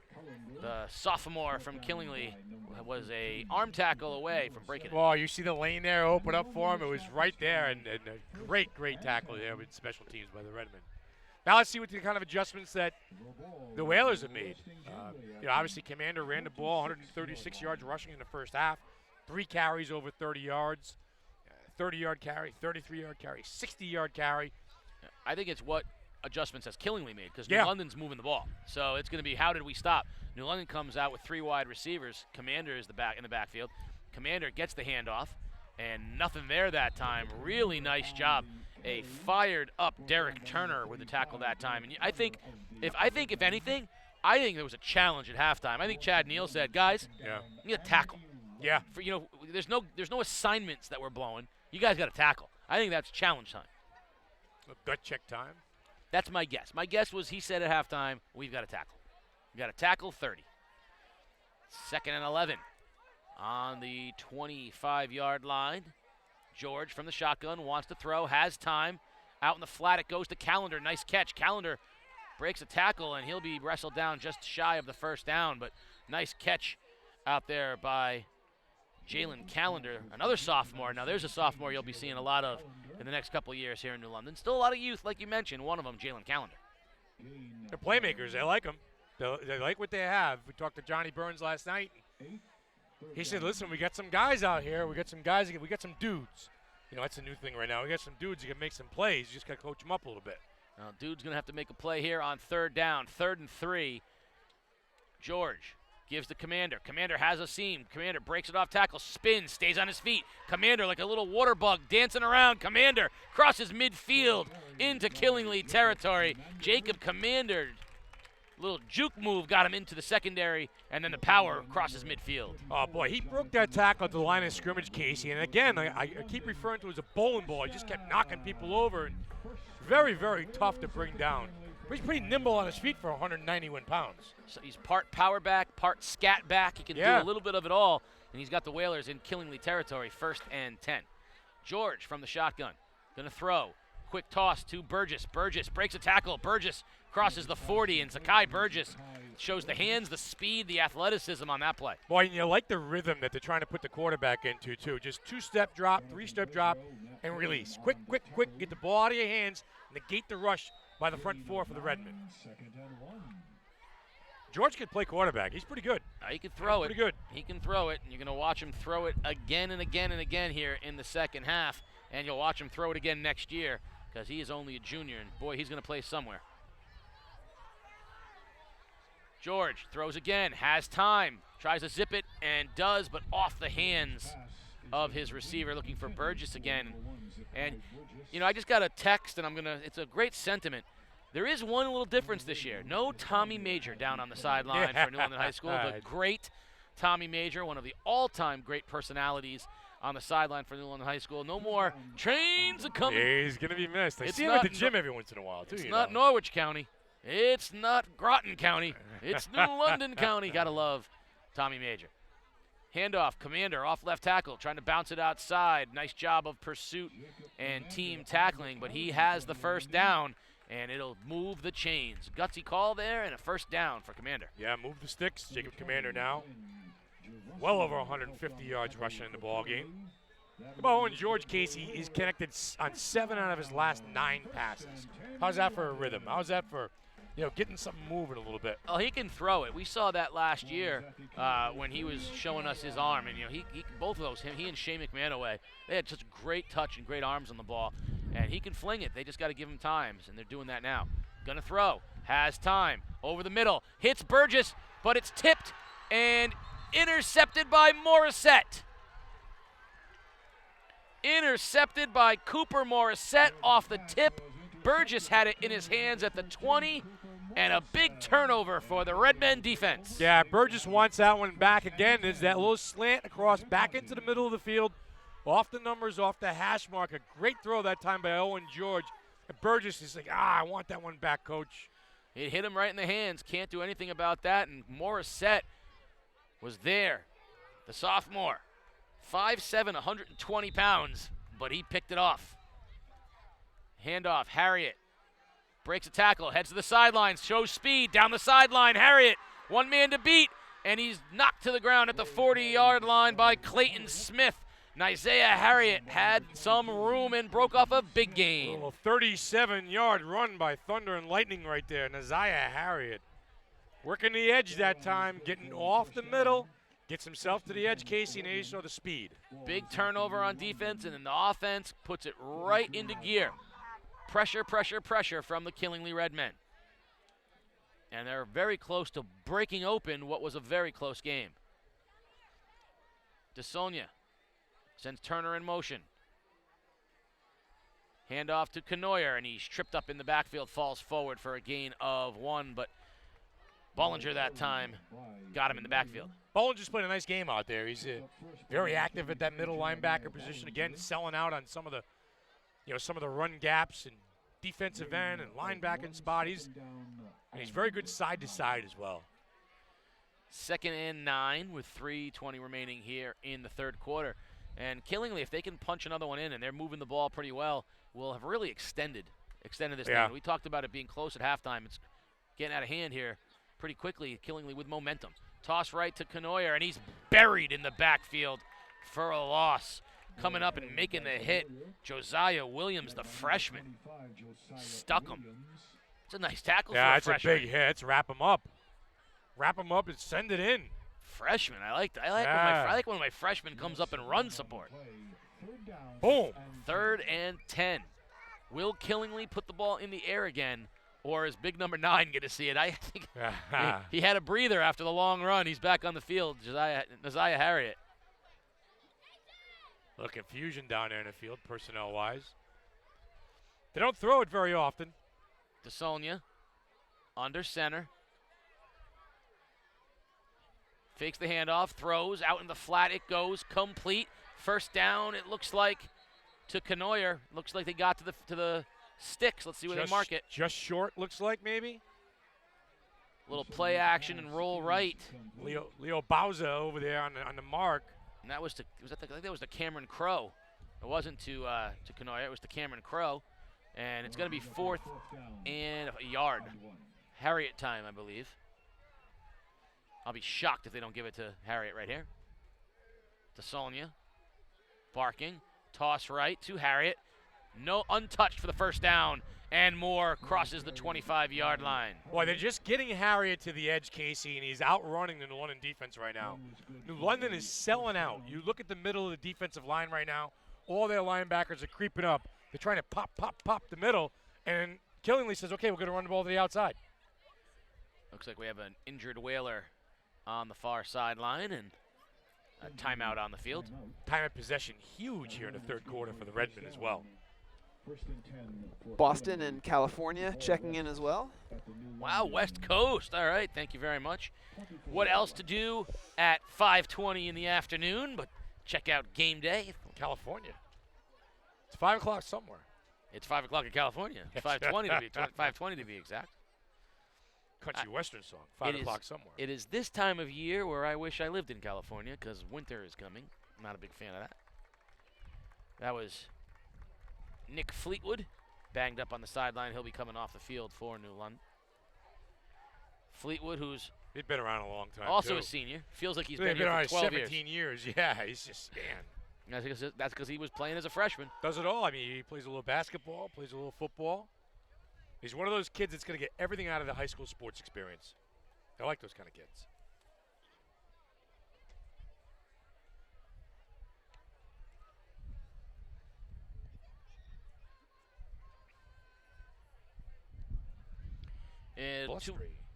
All right, first down, Killingly.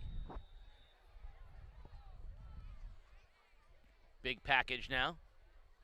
Toss left, Harriet. Harriet straight up the middle, breaks a tackle, heads to the first down marker, and he's brought down just shot. Well, Harriet's done work here in the second half. Done unofficially at 9 carries in the second half. 22, Clayton Smith. Canoyer carried the load for the Redmen in the first half. Harriet, 9 carries here in the second half.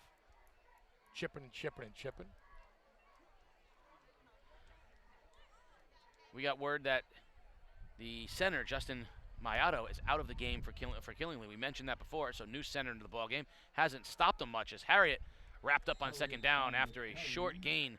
Nice tackle there from New London by Max Commander, the young sophomore. So there will be a Commander here again next year. Number 43, Max Commander. We saw him as a freshman last year. No lack of leadership is what you're trying to say. Commanders and generals. That's right. They got all they want. They got 2 commanders, because 2 commanders is better than 1. So we'll see what happens. Mayato out of the game, like we talked about, and Mayato is the big junior center for Killingly. So we have a new center in the ball game. 3rd and 3, as the clock's down. Under a minute remaining here in the third period. 24-13, Redmen. Ball control here in the second half too. Just eating clock, and wearing you out. Ball's loose. Canoyer was hit as soon as he touched the football. And it looks like DeSonia fell on it for Killingly, but that's going to be a loss, and it's going to bring up 4th and 6. Hodges in the backfield for New London. Nazell Hodges that time got penetration, hit Canoyer as soon as he touched the ball. Senior quarterback falls on it, Casey. Time of possession, 10 minutes to 2 unofficially here in the third quarter. And again, this is only Killingly's second possession. So we've had 3 possessions in the quarter. And it looks like they are going to let the time run out here on quarter number 3. So when the fourth quarter begins, as they'll walk it down the other side of the field, it'll be 4th and 6 for Killingly right at the 20-yard line. Now what's interesting is going in the direction they're going in now, they'll have the wind. They're at the 20-yard line. 37-yard field goal for the kid with the wind. Yeah. Why not? I'm interested. Give it a shot. Hey, you've got a 2-touchdown lead right now, 11-point lead. It's almost 4th and 2 6 possession game. 4th and 6, 4th and 5. 4th and 6 from the 20. You got the wind at your back. The kid's got the leg. 37-yarder. 37-yarder. Listen, he's hit. The extra points he's kicked would be good from 37. You want to roll the dice with the kicker, or you want to take your shot with number 9 out of the backfield? I'll take the shot. I want to take my shot with number 9. I'm going to take a shot with the kicker, and I'll tell you why.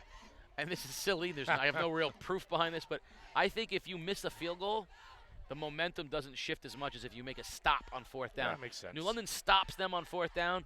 They have a little momentum. Life. Yeah, you missed the kick. It doesn't seem quite as much as like you did anything.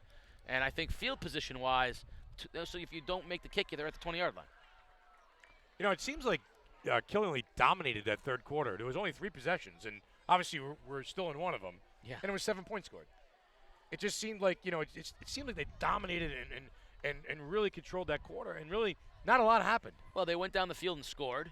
Then they got the ball. Within a 5-minute drive. Yeah, then New London moved the ball, turned it over. Yeah. And then Killingly still hasn't. That's just a lot of clock. Yeah. Big 4th down here. Looks like Killingly is going to go for it on 4th and 6 from the 20-yard line. And it will not be Harriet because he's not in the ballgame. So let's see what the Redmen want to do here. They got the eye. Canoyer is the tailback. And they're going to try to draw New London off is what they're going to try to do. Good job there. That's the senior quarterback with a hard count, Casey. And that is the youth of New London rearing its ugly head. Offsides, New London. 5-yard penalty as they did encroach. And guess what? Guess what happens on 4th and a half yard? And number 9 comes back. Number 9 comes back. That's good coaching right there. That is it. You had to know. I mean, here's where awareness as a player. You had to know the 9's not in the game. Yeah. I'm not jump. The only thing to do wrong is jump. Yeah. You want to let Canoyer try to get 6 yards? I'm not going to let. He's not going to overrun like this kid is. Then go quarterback sneak on with Canoyer. Excuse me, with DeSonia. Well, that's close. I'm looking at the official on the outside, Leo Bowsey. He's got it. It's whether or not he crossed the 10. He has got it 15. short. New London says they stopped him. Whether they cross the 15, let's see the mark. Be a big possession here. A turnover if New London can hold on. They're going to bring the chains out. I think he's short. He needed to cross. I think he's got it by the edge of a football. But from where Leo Bowser was coming from the other side of the field, and then the London kids think he's short too. I think he's got it by the ring at the end of by the nose of the football on the ring. Let's find out what we got. Oh, the drama. He's short. First down. Ah. Oh, and again, score one for KCO. I love how when a defender makes a stand, they always point. We got it. Once the spot's down, it's not like you're convincing We got it. Can't convince him. That was close. Big spot on the field that time. Killingly will continue, and that just takes the little bit of the wind out of the sails of the Whaler defense. Harriet will be the tailback here on first down. DeSonia, toss left. Harriet has a little hole off tackle and gains 4 yards before he's brought down by the Whaler linebacking core. Harriet's creeping very close to 100 yards in the ball game too, Casey. You could have 2 guys go over 100 tonight for the Redmen. We've seen that before. Yeah. Killingly with multiple running backs going over 100 yards. It's not a... That's their bread and butter. That's what they do. It'll be 2nd and 9. 2nd and 8. I actually thought he had more than that. That was a little short there. Yeah. 2nd and 8. Ball marked at the 12-yard line. Motion man. DeSonia. Another toss left to Harriet. Cuts it back up the middle that time as there was some penetration from the Whaler cornerback. And back inside, not much of a gain there. That was Jeree Marcus who forced him back inside, and Harriet with a gain of 2. It's going to bring up 3rd and 6. Listen, that interior part of the defensive line for the Whalers has played pretty well. They're tough. The linebackers are shooting the gaps. They're holding their own. It's a tough offense to defend. 3rd and 6. Little option, and DeSonia's buried by Hodges. Nazell Hodges with penetration, and he buries Luke DeSonia. Hey, guessed right on the run blitz. Casey shot the gap, hit the quarterback before he had a chance to get down the line on the option. That's the sellout. Oh, man. That's the sellout. 4th and 10, ball back to the 15-yard line. Big play by Hodges. And they'll go for it again. And here's another time. They're going to have to throw this one. Right. Look for Montpelier at the bottom of the picture. DeSonia under center. Gonna throw. Looking fade route in the corner. And it's incomplete. He was looking for Montpelier, and he was well defended out on the edge by Max Commander. And turnover on downs. The Whalers will get the ball. Yeah, nice job there. Great defensive stand on 3rd down. On the option play by the London defense. Again, credit that interior part of the defensive line. Linebackers shooting the gaps, and Commander out on an island versus Montpelier. Good stop. Yeah, nice stop. Commander's down on the play, and New London will have the ball. So you guys talk about that 2-headed running attack last year for Killingly. We got a message from George Lockwood watching from up north. George watching the game tonight and then traveling to Trinity tomorrow to watch his son Spencer take on Bates. Gatorade Player of the Year, 3,500 yards rushing, and probably 70 touchdowns or something along those lines. We were talking about NESCAC football before, and I mentioned Trinity, and I mentioned Bates. I mentioned both schools, but I can't think of a better fit for a kid like Spencer Lockwood than a place like Trinity. I mean, and that means that I got to go to the Wesleyan game this year and root against Spencer. First down. Hey. George, plenty of time. No receivers open. He's going to step up, and he's sacked. He may have gotten back to the line of scrimmage pressure from the edge, but that was a coverage sack. Yeah. Great job by Gervasio to get there, but that's a coverage sack by the Redmen. Yeah, and the Redmen were all one-on-one coverage, too, on the outside. All deep downfield pass patterns. Good job by the secondary. To be clear, I will root for Spencer Lockwood to be the star of the game. You can have 600 300 yards and lose? Oh, yeah, but 42-40 Cardinals. You gotta listen, it's my alma mater. Come on. Listen, when Wheeler plays, do you root against them? They don't have a football team. It's right, they don't. George, quick drop, throws it, and it's batted down by Isaiah Harriet. That guy, long arms, number 9. Well, who's a big defensive end you can compare him to a little bit in the league? Trying to think. Bruce Smith was an interior lineman. Was he a defensive end? Smith was a defensive end. He was, but not that kind of defensive end. He was an old school three-point stance defensive end. Harriet's a little Lawrence Taylor type yeah, on the outside. A little more upright. Yeah. He's more of the modern defensive end, the upright, rusher. He goes down in the three-point once in a while. Mack, a little hybrid. Yeah, he's a big guy. Yeah. George out to the 20-yard line looking for Pratts. And it's complete, but it's going to be just shy of the first down. It's going to bring up 4th and maybe 2. That's the arm strength for Owen George right there, too. That was an 8-yard pass on an out pattern on the other side of the field. That's like a 25 or 30-yard pass to pick up 8 yards. That's a college throw. Yeah. It's a college throw. And he also, without air on it, because you can't put a lot of air underneath it or else that gets picked off. It gets jumped. You got to put that a little. They're going to go for it. Got to go for it. Down 11 points, 24-13. Got to go for it here. Only 8 minutes remaining. You got to move, too. Call timeout if you're not sure of what you're doing here. Right now, the Whalers they have a guy. They don't know what's going on. They're going to call timeout because they got some guys who don't know where they are right now. You got the back judge up here, Casey, waving his hand like there's 5 seconds left to go on the play clock.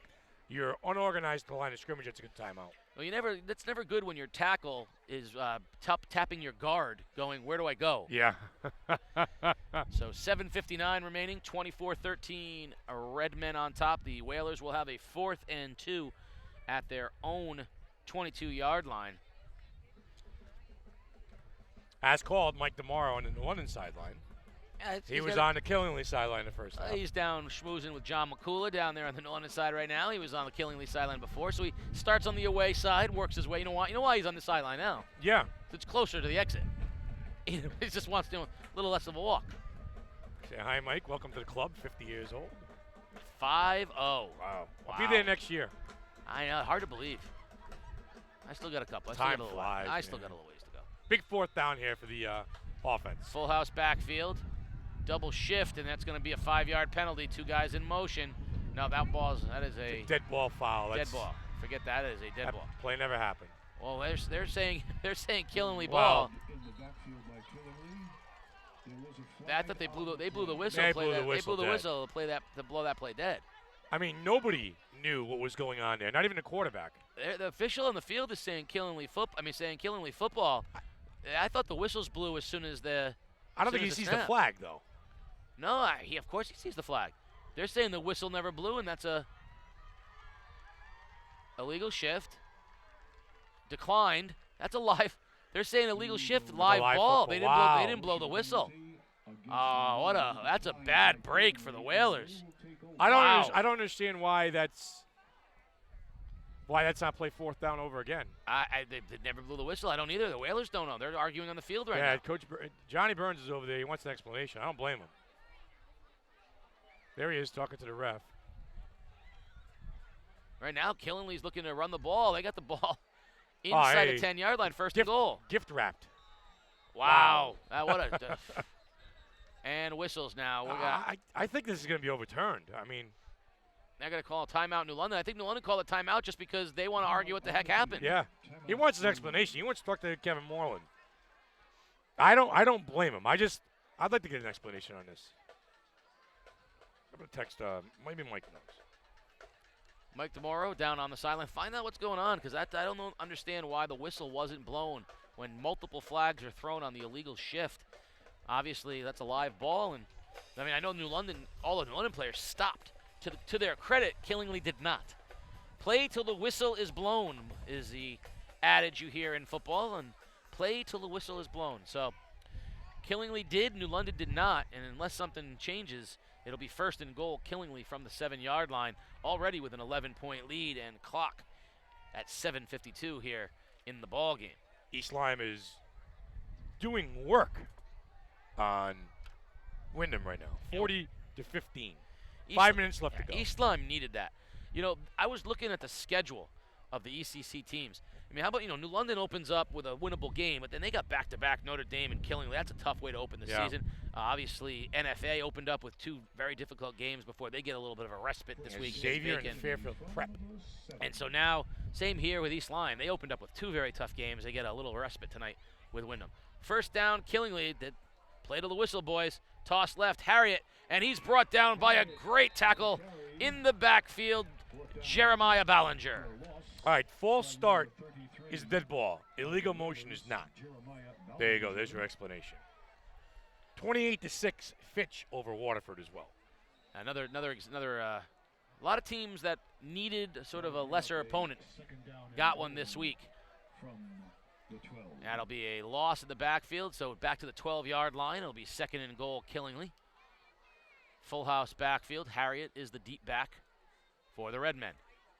And DeSonia will take all the clock in the world. Taking the air out of it. Tick, tick, tick, tick, tick, tick, tick, tick, tick.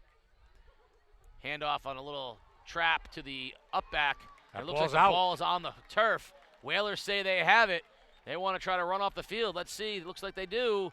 And it's Whaler football. There's a big turnover there for the Whalers. They needed that. Flag down on the play, too. We'll check that out and see what it is. Jacob Commander recovered the fumble for the Whalers. First and 10. The ball will be marked at the 14-yard line. I don't think you saw the flag. I think that was the beanbag. The beanbag. That was the beanbag for the ball being on the turf. I got to put my glasses on. I have mine on. Mine on, too. I will say that this is the first game I've ever broadcast with my glasses on for the entire game. You're not sweating either. I'm not happy about this at all. Not sweating. George from the shotgun. He's going to throw. Has time. Zips it out, and it's incomplete. He was looking for Burgess. And it'll be second down and 10. DeSonia was on the coverage for Killingly.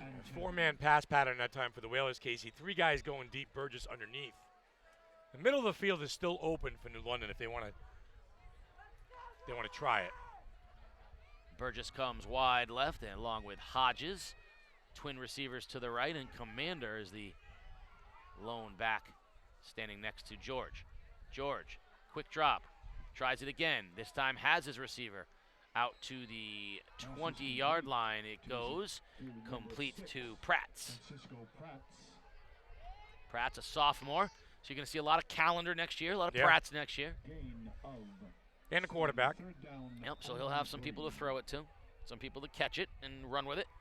He won't have the Commander, though. He won't have Commander number 1, though. Number 30, who's bouncing off of people. 4-down territory from here on out for the Whalers. 3rd and 2. George gives it to Commander straight up the middle. First down on the spin. And close to the 30-yard line. Jacob Commander, so hard to bring down on first contact because he'll run you over and spin around you. He's elusive and powerful. Yeah, his best run of the second half right there, too. Up the middle for 12 yards. The workhorse. That'll move the chains, but 6 minutes remaining. New London's going to have to score, go for 2, and get the ball back. They don't have to go for 2, but they probably should. And then get the ball back. George. That's a lot. That is a lot. George from the shotgun has time, and wanted Pratts. A little miscommunication that time. Pratts went in. George threw it out, incomplete. Owen George talking to Pratt as he comes back to the huddle. I always like how the when quarterback puts his hands up. Well, the quarterback always goes. Quarterback's always right. The quarterback always crosses his hands and goes and like that, saying you ran the wrong route, and the quarterback sees you always right. What are you doing? I'm right because I'm throwing the ball. The quarterback says if I threw it there, that's where you're supposed to be. Yeah. It's like the teacher's never late. You're early. Teacher's on time. Straight drop. George pressured. and he's going to be brought down. Quinn Gervasio again sacks Owen George, and it's going to be 3rd and long for New London. He had a good job that time by the Killingly defense, taking away the middle of the field, taking away any of those slants back off the numbers that New London was hitting earlier. Talk about the adjustments. There you saw the adjustment made by the Killingly defense. 5 minutes, 30 seconds, and counting. 24-13 Killingly. New London with a 3rd and long. We saw them try to hit Burgess, middle of the field on a slant pattern. More of a skinny post, we'll call it. This time George will operate out of the shotgun. He's got 3 receivers. Has time, throws it, and complete to Callender. Callender turns it upfield, down the left sideline, and struggling for extra yards. Callender will be short of the first down, but a much more manageable 4th down coming up. It'll be 4th and 2 for New London. Go time for the Whalers. Let's look for number 30 here to get the ball. Short yardage. 4th and 4. They call it a short 4, a long 3. Question is, on the previous plays, this has been Commander's spot. Yeah, I'd go right back to him. Why not? Why not? He's Trust trusting him. Yeah, I think you have to. I mean, if you don't get it here, the game's pretty much done. But I don't know if you want to put the ball in the air, 4th and 3. Let's find out. George from the shotgun gives it to Commander. Commander has a hole. Commander has a first down. Commander crosses midfield into Killingly territory to the 47-yard line. And number 30, I'm calling your number again. Do you trust him? I got your back, Coach. 4, I'll get you 14. 4 minutes and 20 seconds. New London wants to manage the. New London's trying to manage the clock right now to score, get the onside kick, and score. Yeah. They don't want Killingly to have the ball with any time of their own. No I think they know defensive if they stops. give the ball up, they're never going to get it back, That's too. correct. George from the shotgun, going to throw this time on 1st down. Little out pattern to Burgess, cuts it back inside. Hold on to the ball, and Killingly wrestles him down. Gain of 5, clock running under 4 minutes. DeSonia helped out on the tackle. There's a kid who deserves a day off tomorrow. Yeah, boy, he don't come off the field. Well, Luke DeSonia, he kicks, he punts, and he plays quarterback, and he plays cornerback. He does not come off the field. 2nd and, call it 6 from the 44-yard line. 3.5 minutes remaining when they get this snap off. George in the shotgun. Commander stands to his right. Hand off to Commander. Commander breaks a tackle. Commander first down. Commander down the sideline. Crosses over the 30-yard line. First down, Whalers. The stiff arm and the hole and the finish on the run, Jacob Commander. Boy, not afraid to go to him in short distance on the sticks or long distance. He's a senior back, man. They trust him. And move the chains. It'll be 1st and 10 New London right from the 30-yard line.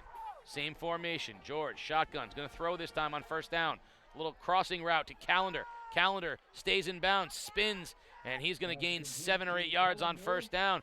Whalers going to hurry up here as they're going to have 3 minutes remaining and counting when they get up on the ball. Yeah, that underneath stuff is there, Casey, because they're throwing 2 or 3 guys in deep patterns, trying to get that defense back a little bit. The underneath stuff will be there for Owen George. 2nd and 2. George to throw again. Has time. Has a man.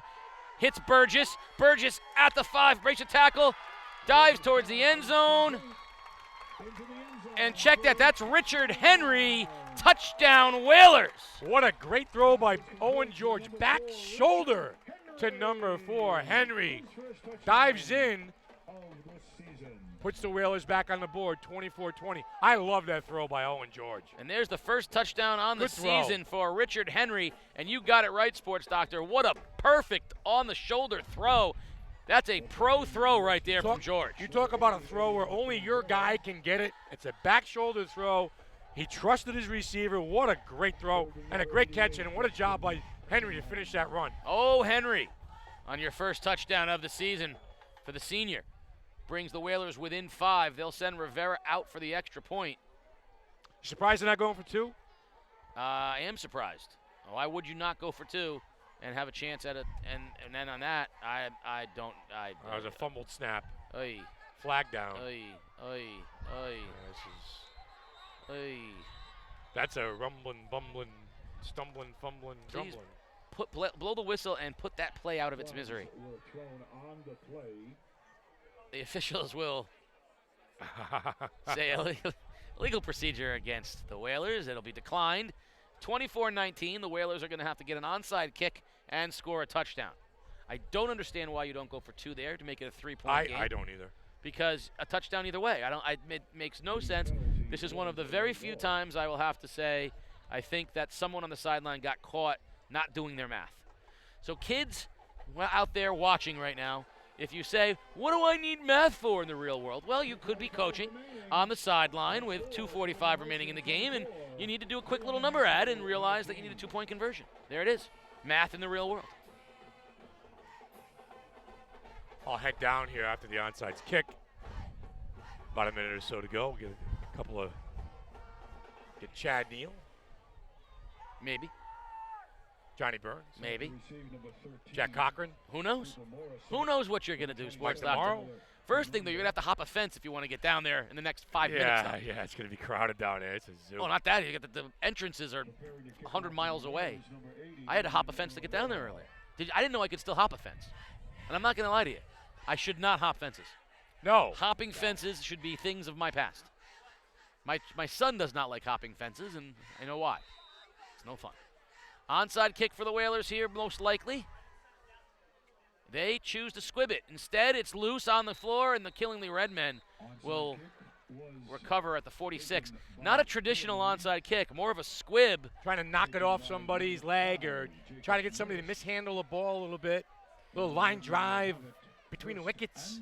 And that timeout that New London had to call on the busted fourth down play is going to come into play here because they're not going to be able to stop the clock 3 times. And if they have to go 3 and out just to get the ball back. 46-yard line, Redmen. 24-19, they lead with 2:45 remaining in the game. The Redmen will try to eat some clock here. If they get a first down, this game is pretty much over. New London's going to stack the box with everybody. DeSonia under center. Toss right to Harriet. Harriet, ball loose. Harriet brought down. He had to hold on to the football. It was coming loose, and he held on. But he loses a big chunk of yards. It's going to bring second down all the way back to the 40. Loss of 6. 9 guys in the box and selling out, all 9 of them for the Whalers. They've got 1 deep safety and 1 cover corner. Everybody else is just crowding the box. New London will elect to let it go this time. They can call timeouts. Yeah, that's a good idea. I like that. I like that strategy. They can get the ball back with 1:30 left if they can hold. Harriet is still the lone back. He's in the eye. He's the deep back. Fake. Quarterback keeper and a great open field tackle by Jeremiah Bollinger again. Bollinger gets him in the backfield. Another loss and a quick timeout from New London. It's going to be 3rd and forever. And we're at 155. Killingly's going to run it, and Whalers might get decent field position. Boy, this kid Bollinger's played a heck of a ball game. We called his name all evening long. His linebacking position, defensive end, shooting a gap that time. Very active out there for the Whalers. I'm impressed. Bollinger, only a junior. He's another guy coming back. He'll be a defensive stalwart next year. You've been calling his name all night? The heck of a ball player. He's played a great game tonight. Great game. One thing that the Whalers have coming back, if you look at some of the names on defense, Clayton Smith's a junior. Josiah Williams is a freshman. Max Commander's a sophomore. Bollinger's a junior. There's a lot in that. The linebackers and secondary. Yeah. There's a lot of youth coming back next year for New London. And that's, we talk about next year, even though we're only in week 3, because Johnny Burns has taken over a program. So you're looking at what's the program longevity. Well, he's got himself a lot of kids, and they've played their hearts out tonight, and they're 3rd and 22 here for Killingly. Redmen up 5. Can New London get the ball back and make a last-minute effort here? Listen, I'm one of the guys that thought Killingly would come in here and just steamroll this Whaler team. You did. I'm not going to lie. I thought they were steamrolling. I'm surprised at how competitive this game has been. And we have an offsides a false start from the false start as the lineman for Killingly jumped. That's Matt Phelan went off. And you see New London is fired up. They want the crowd to cheer. Got Jacob Commander down there doing jumping jacks, getting the crowd fired up. It's now 3rd and 27. And that stops DeSonia now. Canoyer on a little end around and nowhere to go. He's wrapped up. Shane Brooks gets him in the backfield. Killingly 3 plays, minus 27 yards. Max Commander helped on the tackle. That is unbelievable. And the Whalers are letting the clock run. 1:33 remaining. They're going to take this punt from DeSonia. Commander goes back to his own 45. New London will have over a minute, and we'll see the field position. Where does Commander get the ball? Yeah, keep your eye on Commander, too. He can break one here. Crowd fired up here. They're letting it run down. They might take the penalty. Yeah. Nope, here's the snap. Here's the kick. High, end over end. Commander takes it at the 38-yard line. And he's brought down almost immediately. Still on his feet, but he's really down at the 45-yard line. So 57 seconds on the clock. New London with the ball at their own 45-yard line. Killingly could not have asked for better punt coverage than that. Oh, what a great ball game here. Who would have thought it'd come down to the last minute? December of 2016 against Hill House, the last time the Killingly Redmen lost the game. Last time the Whalers had an event like this, Thanksgiving last year, where they pulled off the big upset, Gio Lopez on the last-second touchdown. That was at NFA. At NFA. Yeah. That's correct. Commander is the lone set. George from the shotgun. 57 seconds. George wants to throw. George in the flat. It goes to Burgess. Burgess heads for the sideline and gets out of bounds at midfield. Gain of 6. 2nd and 4, but more importantly, Burgess got out of bounds. Yeah, Burgess had to hustle to get out of bounds, and he got there. Right at midfield. The Whalers are 50 yards away from the upset. Hard to believe we've ever said Whalers and upset here at Canamela Field, but that's what this would be if they can pull it off. 2nd and 4. George throws it high for Callender, and it's incomplete. Dangerous as Callender tipped it up into the air, and it was almost picked off by Cameron Crowe. 3rd down. Boy, I'm surprised here George is not looking in the middle of the field. Again, the clock stops on a 1st down. They've gone to the outside twice. The middle of the field will be open.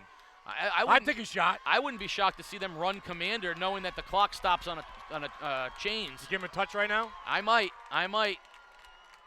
Can you get 4 yards and stop the clock that way? No. Oh, George is going to throw. Has time. Hits Callender in stride. He's out of bounds. 1st down, New London. He crosses the 45-yard line. Same play 3 times in a row. A little out pattern and flat. Ball will be moved up to the 45-yard line. 1st down, New London. 40 seconds remaining. Gut check time now. Gut check time for the Killingly defense and the New London offense. And this is where Coach Chad Neal said winning a state championship changed their perspective. These are games they now expect to win. We're going to get a timeout. Killingly's going to call timeout. Wow. I think they want to reset. I think they want to do something about that crossing pattern right there because with 40 seconds, New London can just do that all day, and they're going to have to do something different. Will New London take a shot down the field? Yeah, I think they will, and I think they'll use the middle of the field, too, at least once. I think it'll be open. You know what play I'd love to see New London run? Flea flicker. No. The play that we ran on our game day challenge last year. Oh, the wheel route. Wheel route to Commander, sneaking out of the backfield. How does Jacob Commander sneak anywhere? Well, because he's been staying in as pass protection for George, right? Because, and that's the way to go. What about the flea flicker? You don't want to see it? I think I would be double reverse. I want a double reverse wide receiver pass right now. That's what I want to see. Send Owen George out in a pass. That's right. Now we're gonna do 40 seconds. Killingly up 5. New London at the Killingly 45-yard line. I want no one touching this football other than Owen George, Jacob Commander, and Burgess and Zakai Burgess. That's all I want. George from the shotgun. Lots of pressure. George rolls. George heads to the sideline, and he gets out of bounds. Smart football play there by the junior quarterback, Casey. Felt the pressure, tucked it, ran it, and got out of bounds. He got right back to the original line of scrimmage. That was almost a busted play, kind of a delayed snap. Yeah, 2nd time we've seen him roll to his left a little bit. Right now, Killingly's selling out a little bit up front. Will the Whalers take a shot? That's what everyone wants to know. George from the shotgun, Commander next to him. George, pressured, throws deep over the middle, has a man, hits him in stride. It's Pratts. Pratts scores. The Whalers, touchdown. 23 seconds. Owen George to Francisco Pratts electrifies the crowd and stuns the Redmen. Oh, wow. Wow, speed kills, and you saw speed right there. What a big-time play. New London is in the house. Can you feel the burn now, Casey O'Neill? Junior Owen George to sophomore Francisco Pratts, and with 23 seconds remaining, the Whalers have a 1-point lead. What a great football game. Oh, my goodness gracious. Whalers will go for 2. 23 seconds remaining. What a football game. Wow.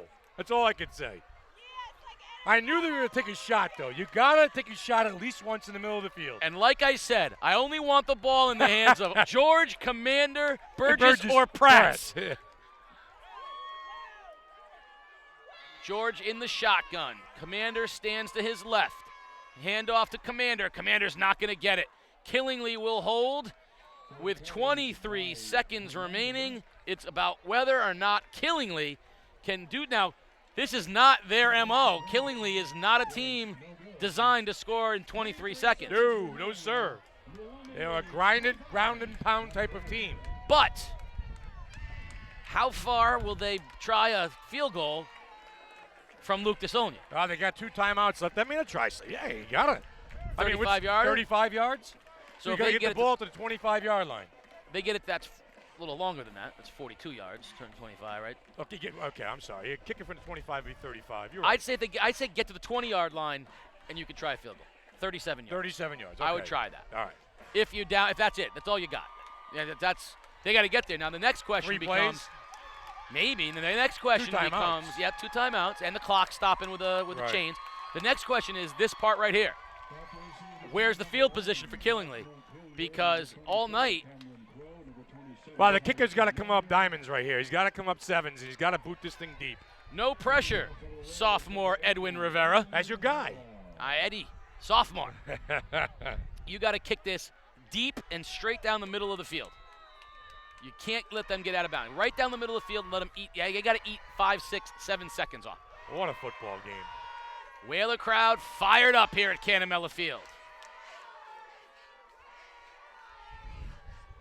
Here we go, 23 seconds remaining. The Whalers can sense it. Can they close the defending Class M state champions? Rivera up, flag down. Like that's the perfect kick, but we're going to get a delay of game against New London. I have no idea how that happened. How do you have a delay of game on a kickoff? kickoff? On a kickoff off of a touchdown. That's the hype. I just don't understand that. Well, that's 5 more yards Killingly has. I liked the kick. It was the bouncing kick straight down the middle. But now, I mean, Killingly's going to get this ball at the 40-yard line. I'm going to say 40-yard line, that's where they're going to get it. You want to venture a guess at where Killingly's first, where they get the possession? I would say inside their own 35, so I don't give them that good a field position. All right, I'm going to say they get this ball to the 40-yard line. All right. I think this kid's gonna boot one here. I don't think he's gonna air one out. I think he's gonna go line drive right at the middle guy. Here we go. Try it again. Rivera, straight on, high spiraling kick, comes down, and return that. Oh, and what a hit on the edge! Boy, shy of the 40-yard line. The ball almost came out. What a great job holding onto the football. Cameron Crow, the junior, got crunched. Max Commander lit him up. But the Redmen have 20 seconds. Oh, I feel like the old days for you here, Casey, or what? Got a little feel to it, a little swag here tonight? The Whalers are feeling something right now, and they give them credit. They stood toe-to-toe with Killingly all night long, and they have come back from 11 down to take a 1-point lead. They're 20 seconds away. They're going to send all their skill guys down to the 40-yard line, and they're going to try to get pressure and keep Killingly in the middle of the field. DeSonia in the shotgun, wants to throw, has time, throws deep in the flat, route caught by Montpelier. Montpelier gets brought down right shy of midfield. The Whaler defensive back Burgess went for the pick 6, and Montpelier got the ball. They're gonna clock it here too. Just shy of midfield, 13.5 seconds remaining when they start the clock. It's moving now. I don't know what he's doing. 5.5 seconds remaining, and now we're going to get a timeout. But desperate amount of clock went off. Yeah, I think there's confusion going on down there what Chad Neal wanted to do. I mean, the clock was running. I think he told his quarterback to clock it, call timeout. I mean, Chad Neal I think he's upset right now with his team and the officials.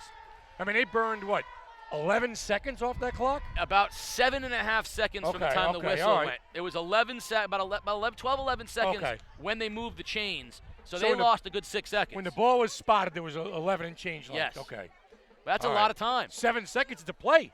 Yes, it is. Especially with a with timeout. Yes. It's a play. And now, with 4 seconds left, you got one play. Right. One play from the midfield. Yeah. First of all, I'd be shocked if the kid could put it in the end zone from 55 yards away. But this plays into the strength of New London because you're going to see Zakai Burgess and Callender and those guys all out in the field. I could have swore I saw Chad Neal looking and telling his team to clock the ball. Clock it. He's still got 2 timeouts left, I believe, too. Well, here we go. One play. DeSonia from the shotgun. Drops. Throws quickly. Hook and lateral. And we're just going to have a circus time. Here it comes across the field. The Whalers get caught. Down the sideline, one man, they can't beat it. And the New London High School Whalers are the first team in over a year to defeat the Killingly Redmen 25-24.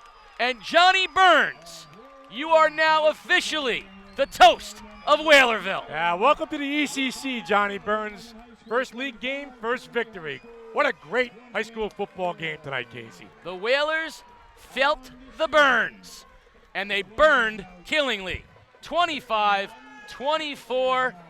What a ball game here at Canamella Field. Owen George, Jacob Commander, Zakai Burgess, Jalen Callender, and finally, Francisco Pratts. Offensively, the Whalers got it done.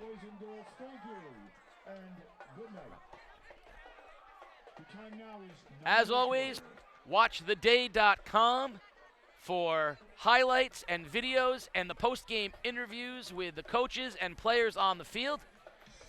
And join us next week for more exciting high school football. For the Sports Doctor, Keith O'Brien, Peter Wappy, and all the crew, 25-24 Whalers. Green and gold is the color of the night. Good night, everybody.